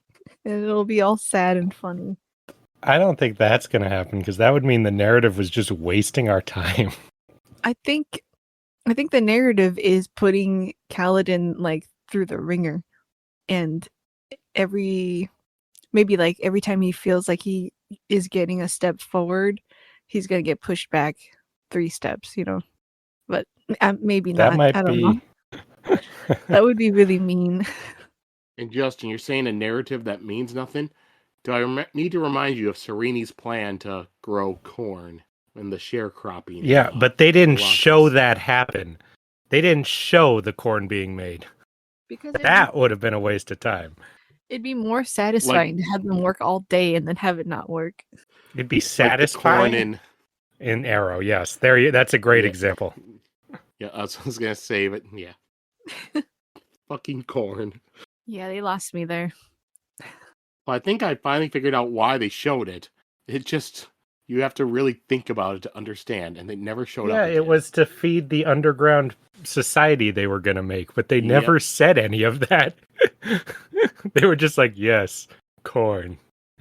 You just End of made episode. this big mystery of corn. It's like, what the fuck? Why are you overlooking corn? And not until after the season's done that you think about it. It's like, why the fuck was that corn there? Oh, it was meant to highlight that they're growing a civilization underground. Maybe showing a village would have been a better way to do that. Also, Very only much so. corn? You guys aren't really gonna do other stuff? Like, You put some corn in the middle of an episode, sure. They ended it that way. That was the cliffhanger. also, wheat is the symbol of harvest and of life. I don't know. Corn is just funny. Like, Don't In forget the specific. box they opened at the beginning of the season that never went anywhere. Didn't that have the tiki head in it? I don't think... Yeah. No, I don't think it did. Wasn't that a different thing? I always remember when Damien Dark went to prison, they did this whole big scene of him taking his wedding ring out of his mouth and putting it on his finger. It's like, what's that Mhm. about? And it's like, oh no, he just had to sneak his wedding ring in and be married and show that he's committed to his wife. It's like, why couldn't he have just worn the ring normally? or on a necklace and under his shirt. They tried to make this whole thing a big thing, like, oh man, that ring's gonna help him escape, and nope, never brought up again. Season 4 of Arrow was bad. All right, let's get away from that by having you guys give your own random theories and predictions time. Go. All right, Sheta, you claimed you had stuff. I don't have anything. You built it up across the whole fucking episode. Okay, so I have this one theory of, so what if Cal is from the past, not the present, and the girl he was saving is the same one that Dalinar saved in his vision, that he went But back to see. I'm sorry. I have to stop you here. What the fuck are you talking about? It literally says 7 years ago. From who? The narrator. Kaladin's chat. Yeah, it says 7 years ago. And in the last Kaladin chapter, it had him talking to Laurel, and he's thinking about fighting with Dalinar the Blackthorn and Sadius. Where is Yeah, this but what if coming those from, are- Sheta? What if those are legacy names passed I don't on? want any of this what if. What are you doing? We don't know enough, so I'm just playing with stuff We that know we enough to know that that's not true. I know, that's what I'm just saying. This was a theory I had while I was reading it, and while I was like, "Oh, what if this happened?" It was Because, yeah. immediately disproven. No, yeah, You can't know your way out of this one. I know. I'm just telling you. I'm just sharing with the class. Like, I was like, "Oh, what if their You timeline?" need to let us know aren't- ahead of time if this is a debunked theory, or we'll take you dead seriously. Also, like, okay, so we know that the guy Dalinar possessed was named Heb, and then we know that the dad's name of the girl that Cal was saving, his name Was not Heb. was Harl. Oh my I god! was What like, are you but- doing here? Maybe Are you that's doing the a parody nickname. of yourself here? And then I was like, but okay, and then Cal goes, "Curse you, Have. You can boot me out of my bunk even now." And I was like, maybe Have is a nickname for Heb. What are you doing? Is this what's happening when you're reading? You're explaining a lot, shit. Mhm. My mind is broken trying to follow any of this. None of these theories should have even started because every Kaladin flashback always says 7 years ago, 6 years ago, stuff like that. Yeah, but Joe, if he is from the past, his 7 years might be, in 30-30 epic 30-30 or something, like That would be such bullshit of a way to hide.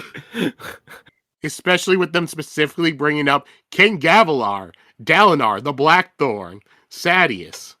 Again, maybe these are legacy things. No. Oh, no. Stop. Let the class know that you're just bullshitting us at this point, Sheta, or else everyone's going to think you have a serious mental problem. Let the class know. You cannot... There's a rule on the internet. You cannot expect anyone will know when you're being sarcastic. Okay. I was just cooking over there, okay? Just let me... Cooking. Was this the theory you held off, or do you have a real one? Okay, no, here's a real one. It was that Horrell was possessed by Dalinar because he was a true believer, and he was out in the storm, and that's why he got possessed. Now, I hate that, except for the out in the storm part. Was he out in the storm? Was that true? Well, he was going to get the He was in a barn. Yeah. Okay, but he wasn't as protected as other people were, right? I get what you're saying, Sheta. But he also said to his wife, like, that something, like, their god was gonna come and save them and stuff right before that happened. So I think he had a moment of true believer that made him get possessed. To me, I wondered if this even actually, like, did he travel back and affect this family's life? Or, is this just a vision where nothing he does matters? I was really curious about that. Because I really felt for that guy if they're like, come here to train. And then he gets unpossessed and he's like, hey, they told you to go there. And then he does, and he can't do shit.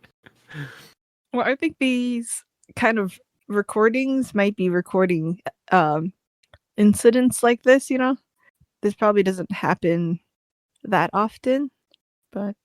Well, if it's some magical being in the storm that calls him back to time so he can see specific things, I think that could be quite interesting. I just thought it was like a... like a glimmer of the past that he's put inside of, and it's not actually happening. If it was, that would be quite cool. I would like that quite a bit. Because it's definitely got to be something in this storm, right? Or tied to whatever is creating these storms, trying to reach out to him and warn him of stuff. Maybe that's why the storms even happen, is to reach out and talk to the world, I don't know. Okay, should I keep going? If there's more, yeah. All right. Okay, so... I think that the shard armor is not even charged, because they keep running away from the storms.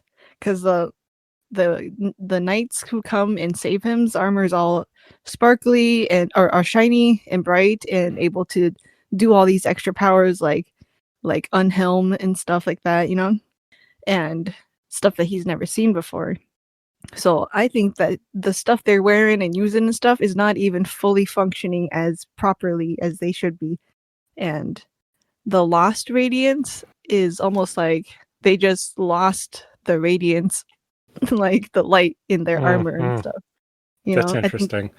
That if they were to just find their faith again, they might be able to just have that power again. So that would be cool. And it'd be funny if... Huh? Oh. Didn't Dalinar say his armor could glow, or did I read that wrong? Like most people's cannot, but... Okay, what was it he said there? They paint their armor. He said... Like... Yeah, he says, none of the armor glows. In the present. So I think that is a big part of it.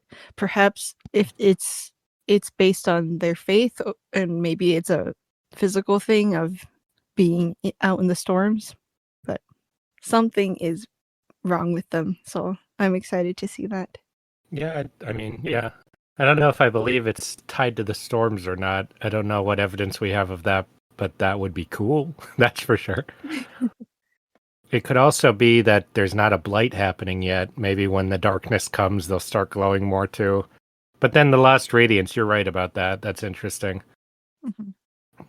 Maybe they do all need to come together and activate their Power Ranger power in a circle together, Exactly. And that's why they want them to unite. That's exactly the kind of imagery.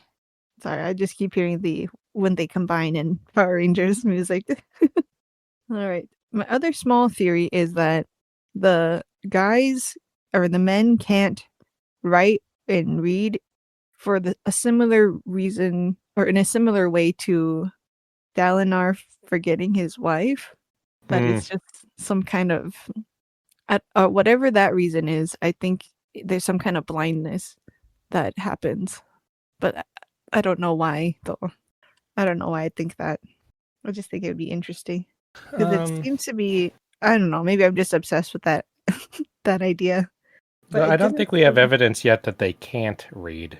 Just Mm-hmm. that they do not. It's not a normal thing, or they're not taught to. But they were all shocked. Yeah, I don't know. I think that's something that's not just societally or something, but it could just very well be societally. It just is very specific. Maybe this battle culture long ago stopped even like caring about women and just put them to the side, and then their numbers went too low because they didn't breed enough, you know? So somebody, just like how they found a way to cripple the church, found a way to let them be all Klingon-y and still have women be incredibly important and around all the time too. Because it's interesting how many people have their wives in these camps, you know, because a lot of them are their personal scribes and stuff too. Like men and women are kind of more of a team unit in this world than in like actual medieval worlds. Teamwork seems to be a theme in here. Oh, yeah? Yeah. So, all right. But two more theories. Okay. Do you have any, Justin, to just change it up? Oh, nothing specific. Mine is just basically based on, I do feel it's probably Hoyd who's talking in that journal. I still randomly believe he's talking to Sazed. Him being called an old lizard adds more to that. A non-intervention clause but it could be anyone he's talking to anywhere, and it could be anyone writing it.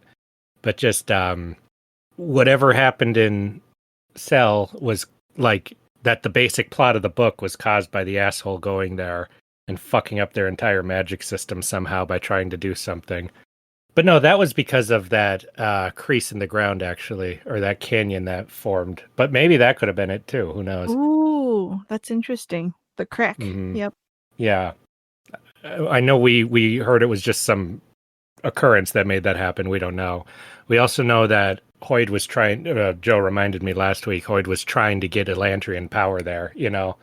So it's interesting to me to think about who's doing what of the people we know, and the people looking for Hoyd. I wonder, did we get their names, Joe? I don't remember. No real name. We just have the names Ishik gave him, which were Blunt, Grump, and Thinker. Oh, yeah. I wonder if any of them are those shady bad people that the letters are talking about. I think there's a bigger story happening in the background that I'm curious to see if it actually ties in at all. Can I get those names again, Joe? Why? Because I'm going to guess who Grump is and who Lump is. So it's Blunt, Grump, and Thinker. Okay. And I think last week, or whenever we read that chapter, you had guesses for who you thought Blunt and Thinker were. We did? Yeah, but weren't they pretty fucking random? But Sheta's... Alright, you can always change it, but at that time, you thought that Blunt was Kaladin from Elantris, and you thought Thinker was Sazed. And then you also randomly threw out, well, then who's Grump? I don't know, Breeze? Alrian dies, and then he goes? Oh my god. I don't think there are any characters from previous books. That would be awesome if they are, but I don't think they are. I don't think that traveling between worlds is a very common occurrence. These are terrible guesses.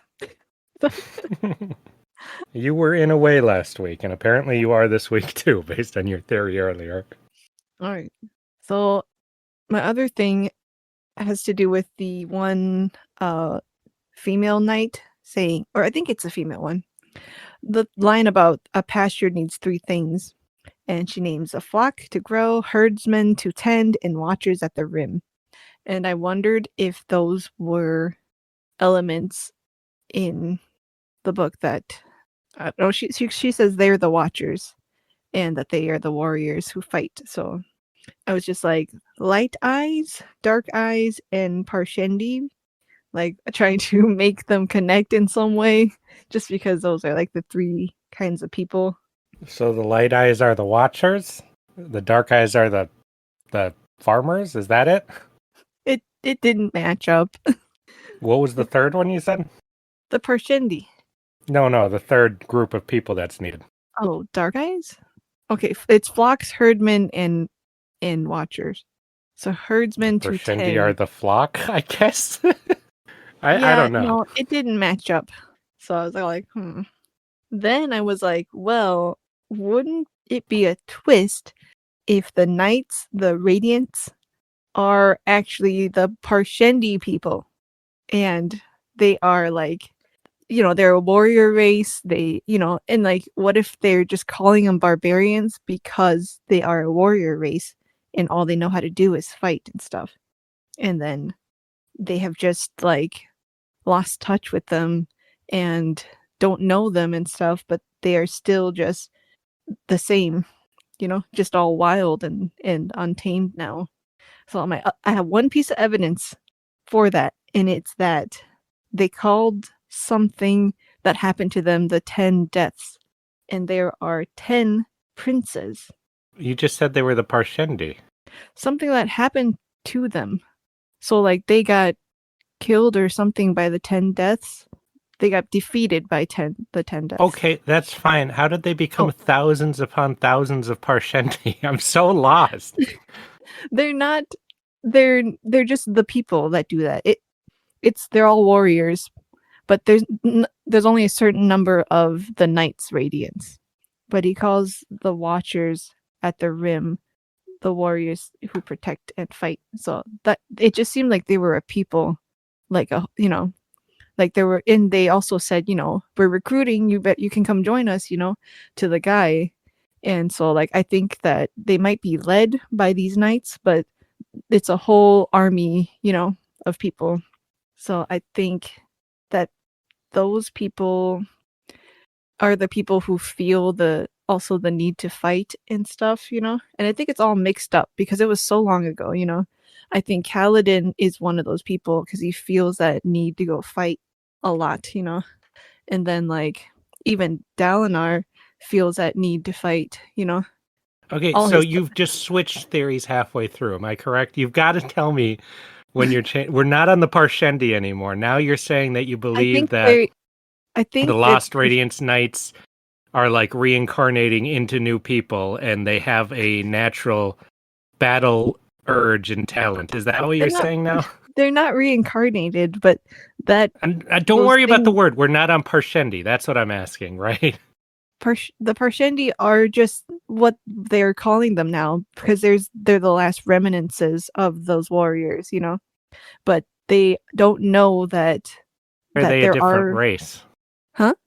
Why are the Parshendi a different race? I think that the magic just has corrupted them, Okay, and okay.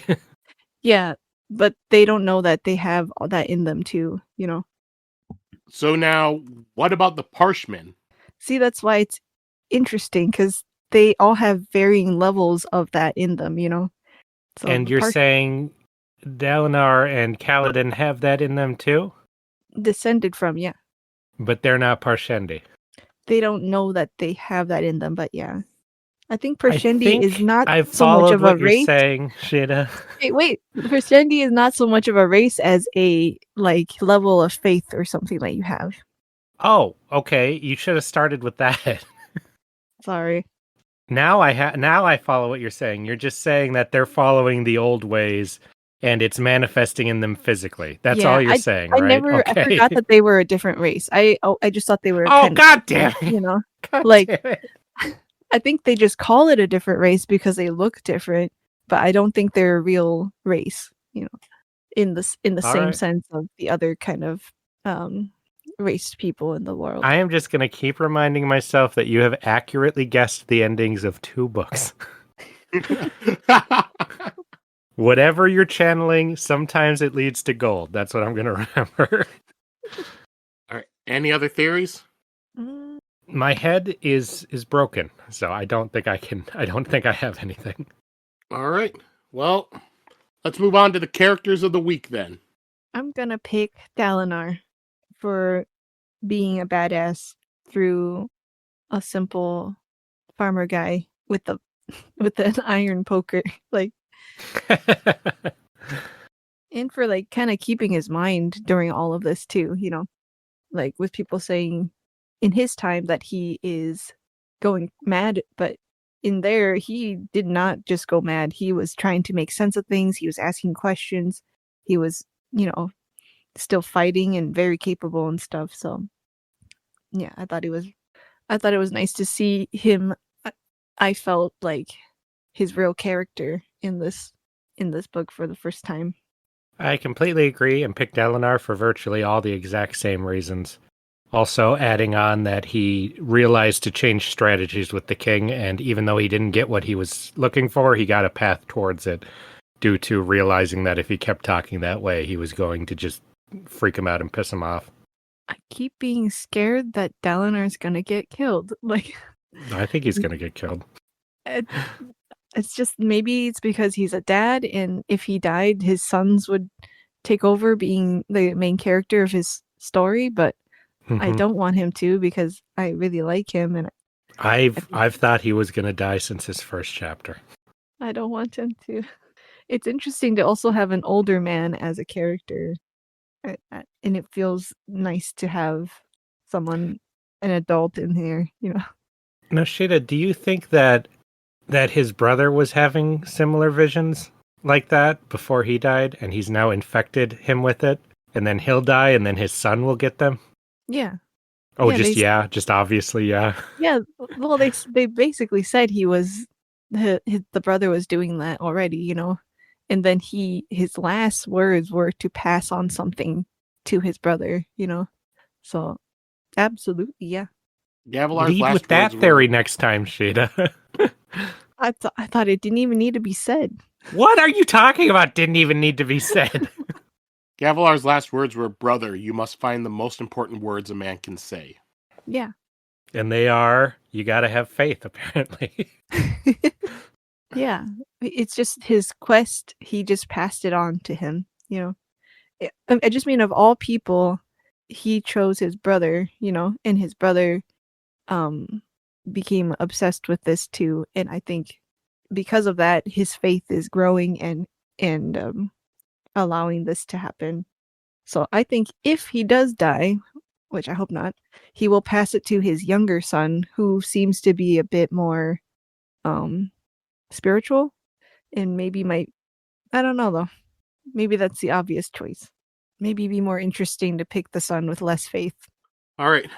Then my character, I will go with Adolin, because I found it hilarious that he's brought his date on a murder investigation. Yeah. I just found it fun.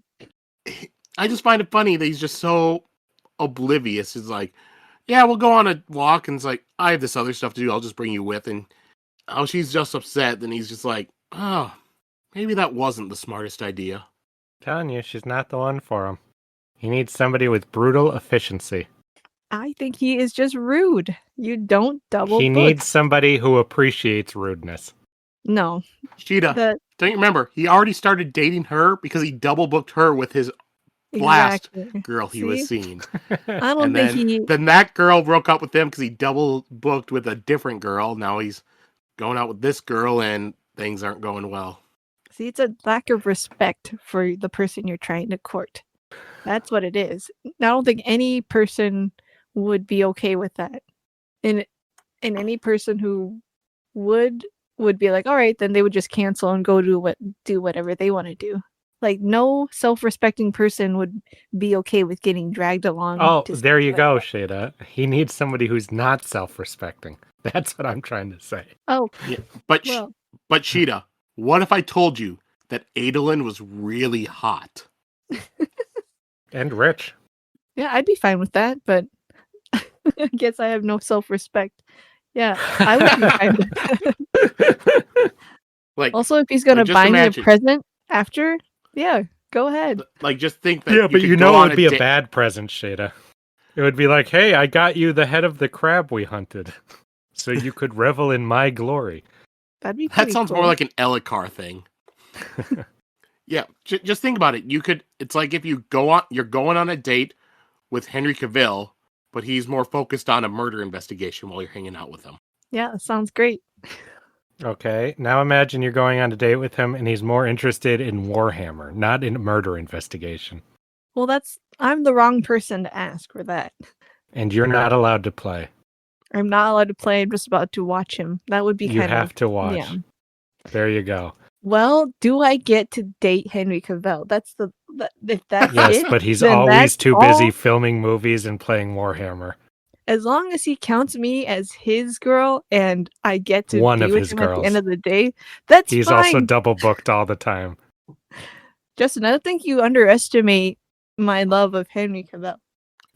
Yeah, but in this case too, it's not like he's the only option. So she could probably, so it'd be like, all right, he's not paying attention to me, but maybe I could go and date Timothy Chalamet, who would pay attention to me. All right, you guys are writing my fan fiction for my life. I'm like, oh, who should I choose? All right, let's move over to quotes then. Okay. Oh yeah, quotes. All right. Mine is when Siri Sylvie, right? Not Siri. Siri's from a different book. Do you just When call her Sylvie says- Sylvie? What? Syl. Who's Sylvie? Still? I don't know. From Loki? It's Syl, which was short for Syl Yes, French. it's from Loki. Yeah, that's what I was thinking of. That's hilarious. Yes. Okay, I've mixed up 3 character names now. Syl. There we go. When she's asking, what is madness? And Kaladin answer, it's when men don't think right. Men never seem to think right. Madness is worse than normal, Kaladin said with a smile. It really just depends on the people around you. How different are you from them? The person that stands out is mad, I guess. So you all just vote on it? She asked, screwing up her face. I thought that was a very funny way of describing what we consider insanity, because that is correct. Everyone's got a little, and we just decide which ones are too much and kick them out of society. Okay, nope. They're like, nope, no, that's crazy. What I'm doing is not. Even though it's like a hair I'm not, away because from... everyone else is doing it, so it's all good. That's kind of sad. All right. Mine is in the Kaladin chapter, and it's just his morning. So Kaladin stood and pushed the door open all the way, lighting the room. It was a clear day. The sun had just barely over the horizon. Already, sounds drifted from the war camp. A blacksmith working early, hammer on metal. Trolls trumpeting in the stables. The air was cool, chilly, clinging to the vestiges of night. It smelled clean and fresh, spring weather. You got up, Kaladin told himself. Might as well get on with it. He forced himself to go out and do his stretches, body complaining at each motion. Then he checked his own wound. It wasn't too bad, though infection could make it worse. I just thought that part was very cozy, and it reminded me of when you wake up, especially when you're camping and it's super cold in the morning, but you have all this stuff to do. You really have to crank up your willpower to get going and stuff. And in his case, it was a lot since he was so sore and like tired. But that seems to be what he's just gonna embrace now. So I just like that. I guess that attribute in a character. All right. That's one of my favorite parts too, because I can just feel it so much when they're describing how horrible it all is. Mm-hmm. Like I think a lot of people can relate to that when you have to decide to get to work in the morning, you know. Mm-hmm. Oh, that was nice. All right, and then mine. Technically, Justin stole mine, so I just had to quickly go with something else that's not deep at all, but I just thought it was a funny line that I did say it in the recap earlier, but I'll just go with again. You know, Kaladin said to Syl, talking to you probably doesn't do anything for my reputation of being insane. I'll do my best to stop being so interesting, Syl said, lighting on his shoulder. She put her hands on her hips, then plopped down to a sitting position, smiling, obviously pleased with her comment. I just thought that Syl's comeback was funny. That there's no more to it than that. She's too adorable. I hope nothing bad happens to her. All right. Now we'll jump over to just a couple of comments. First one was from The Final Empire, chapters 19 to 21. This one's from Operati NL. This is the person where they've been going through the series and leaving some comments as they've been going through it for their first time as well. So now they're in Final Empire. Hey guys, started Mistborn 2 after Elantris, and these chapters made me like Mistborn a lot. Lots of ruminating about morality and doing the right things for the wrong reasons. Best part is Kelsier going, Ham, distract me with Spun Bentir. And Ham going, so what about eugenics? I believe this is probably the chapter with Kelsier in the cave and stuff, and that's where Ham was like, maybe it was right for. Have you ever thought that maybe there is a difference between us, and it's right for us to be treated differently? Oh yeah, that's fun. I mean, not that, but like, it's fun to hear someone go through reading the books for the first time too. All right, and then Way of Kings, chapter 7 through 11. This one's from Krinko Shade. One of my favorite things of this chapter is that before Yalb interfered, Shallan was going to buy some books for a cheap price of only 8 Kaladins. After Yalb's help, she only paid about 1.5 Kaladins. Kaladin. Yeah, I'd love to have it. Actually, we know how much Kaladin sold for, so you can always just equate everything to how many Kaladins. I see.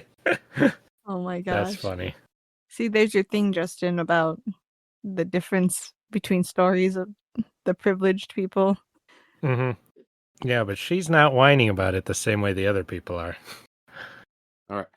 And then next from our Way of Kings, Interlude 1 through Chapter 14.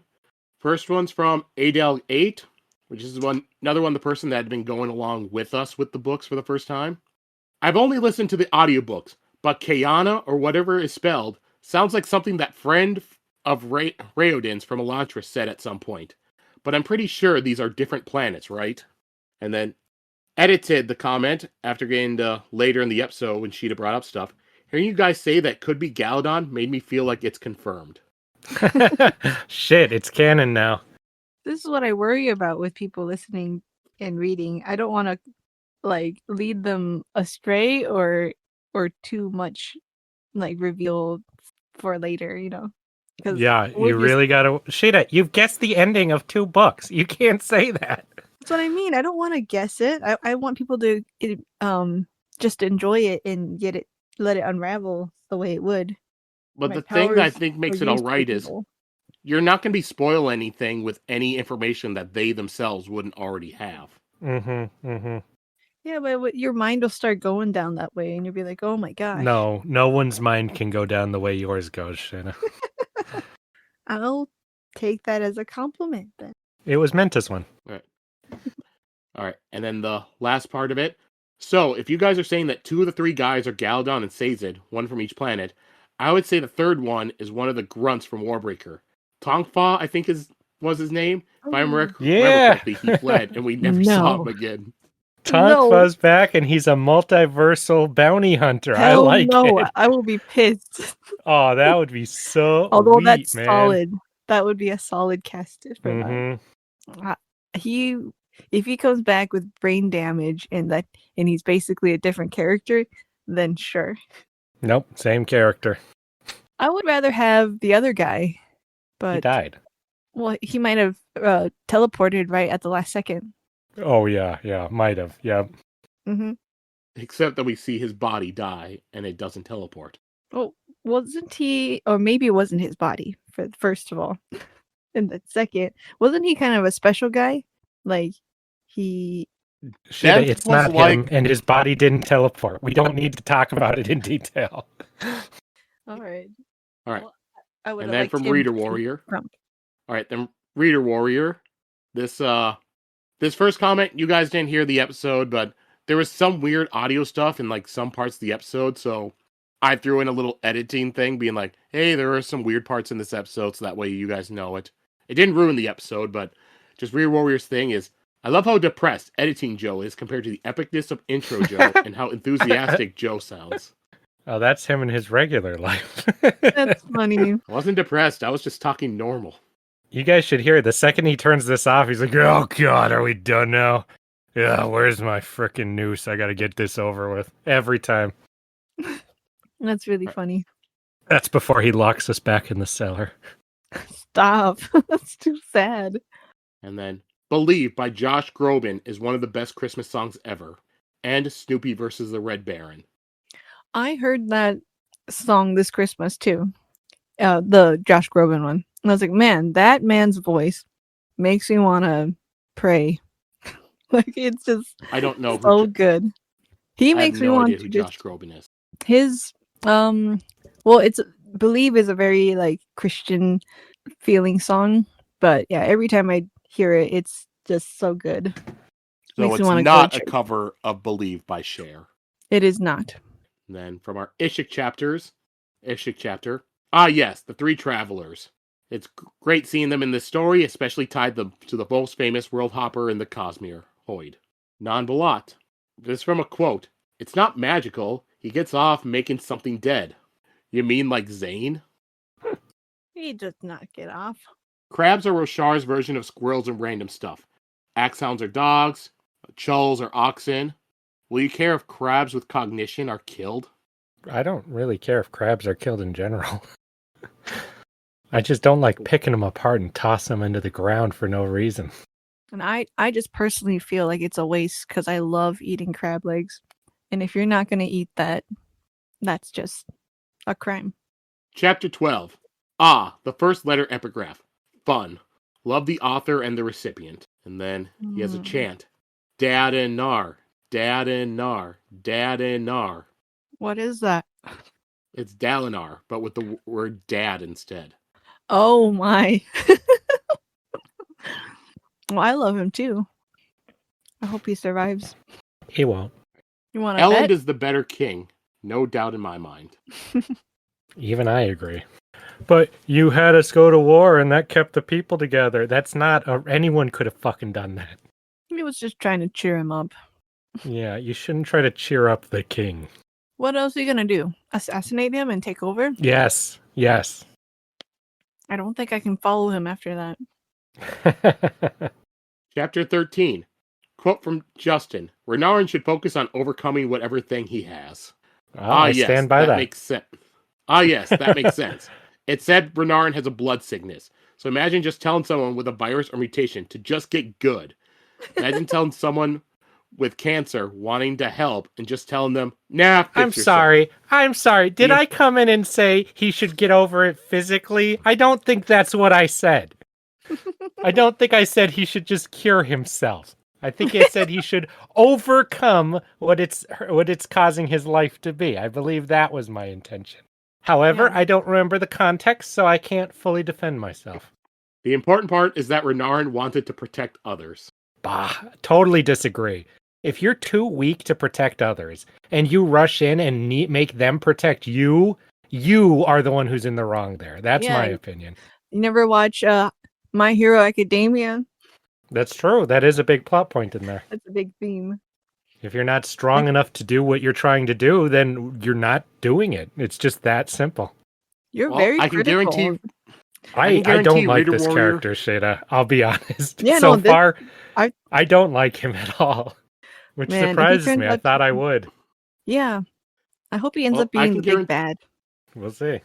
I can guarantee that Reader Warrior has either read or watched My Hero, because he did make that My Hero Mistborn fanfiction, crossover fanfiction. Ooh, really? I think he said what it was is Vin goes into the Well of Ascension and then gets transported to the My Hero world. Wow. So actually a big fan then. Yeah, so then just so that means she gets over there, and then the rest of Mistborn happens without Vin. Chapter 14. Moash. After Mistborn, we want less ash. I'll see myself. Get out. Yeah, get out. Get off the stage. You know, it took longer than I thought for Sheta's first Kaladin ship attempt. Well, I gotta wait to see if there's actual chemistry. You can't just say it. Right. And then from the theory section, in what world does Breeze outlive Ulrianne? One where she dies from a pregnancy difficulty. Does she at least have the baby, or does the baby die? No, that's why Breeze is Grump. Right. Don't forget, to Alethi, seeing the future is a really bad thing. So Dalinar seeing visions is especially troublesome in their culture. Who made up that rule, I wonder? You know, the devil did. Well, they said that the heralds told them that. I don't trust anyone. Wait, When did Shallan become Thanos and start collecting orbs? Don't remember. Last little part of it. You're absolutely correct. I forgot that Hero of Ages started with March killing the Terracemen. I need more context. Nope, that's all you Well- get. Well, that was part where we were talking about how all the books, saying, yeah, Hero of Ages probably had the best beginning of any book because it's them going and saving a village. And it's like, well, it started off with March killing a guy. So yeah, that was the coolest beginning. I loved that one. All right. Yeah, so that's the comments. So then looking forward to next week, we'll be reading 4 chapters again. So chapters 22 through 25. Can we read more chapters, Joe? No. The temptation we? to read more. Can we? Yes, but it would get difficult being able to go through everything in a timely manner. You're lucky I get through this many chapters. Again, I'm not used to reading this slow, and I don't like I it. always just read half and then have to pretend I read the rest. I do a pretty good job when I just say, yeah, when this happened, did that happen? Oh, sweet. Just from the context clues I guessed. All right. So I think we did plugs last time, so we don't need to do them this time. So instead, yep, that's the episode. As I said, chapters 22 through 25 next week. So read those, and what else you should do for the next week. Have a happy New Year. This will come out after the new year. Happy New Year's. Had a happy new year. Yeah, had. And we stand by it. Have a happy new year next year in 2027. Make sure to. Until then, everyone go find a new gacha game to play on a phone. Don't. Oh God, no. Do not do such a thing. Goodbye. You can do it. You just don't need to spend all your money. You can play a Joe, game you have for a free. problem. We'll talk to you after this. I don't waste a bunch of money on games, though. I don't care about the I rates. spend it I don't- wisely. We'll talk. We'll talk. You just All right. Everyone, see y'all. Bye-bye. Yeah. Bye bye.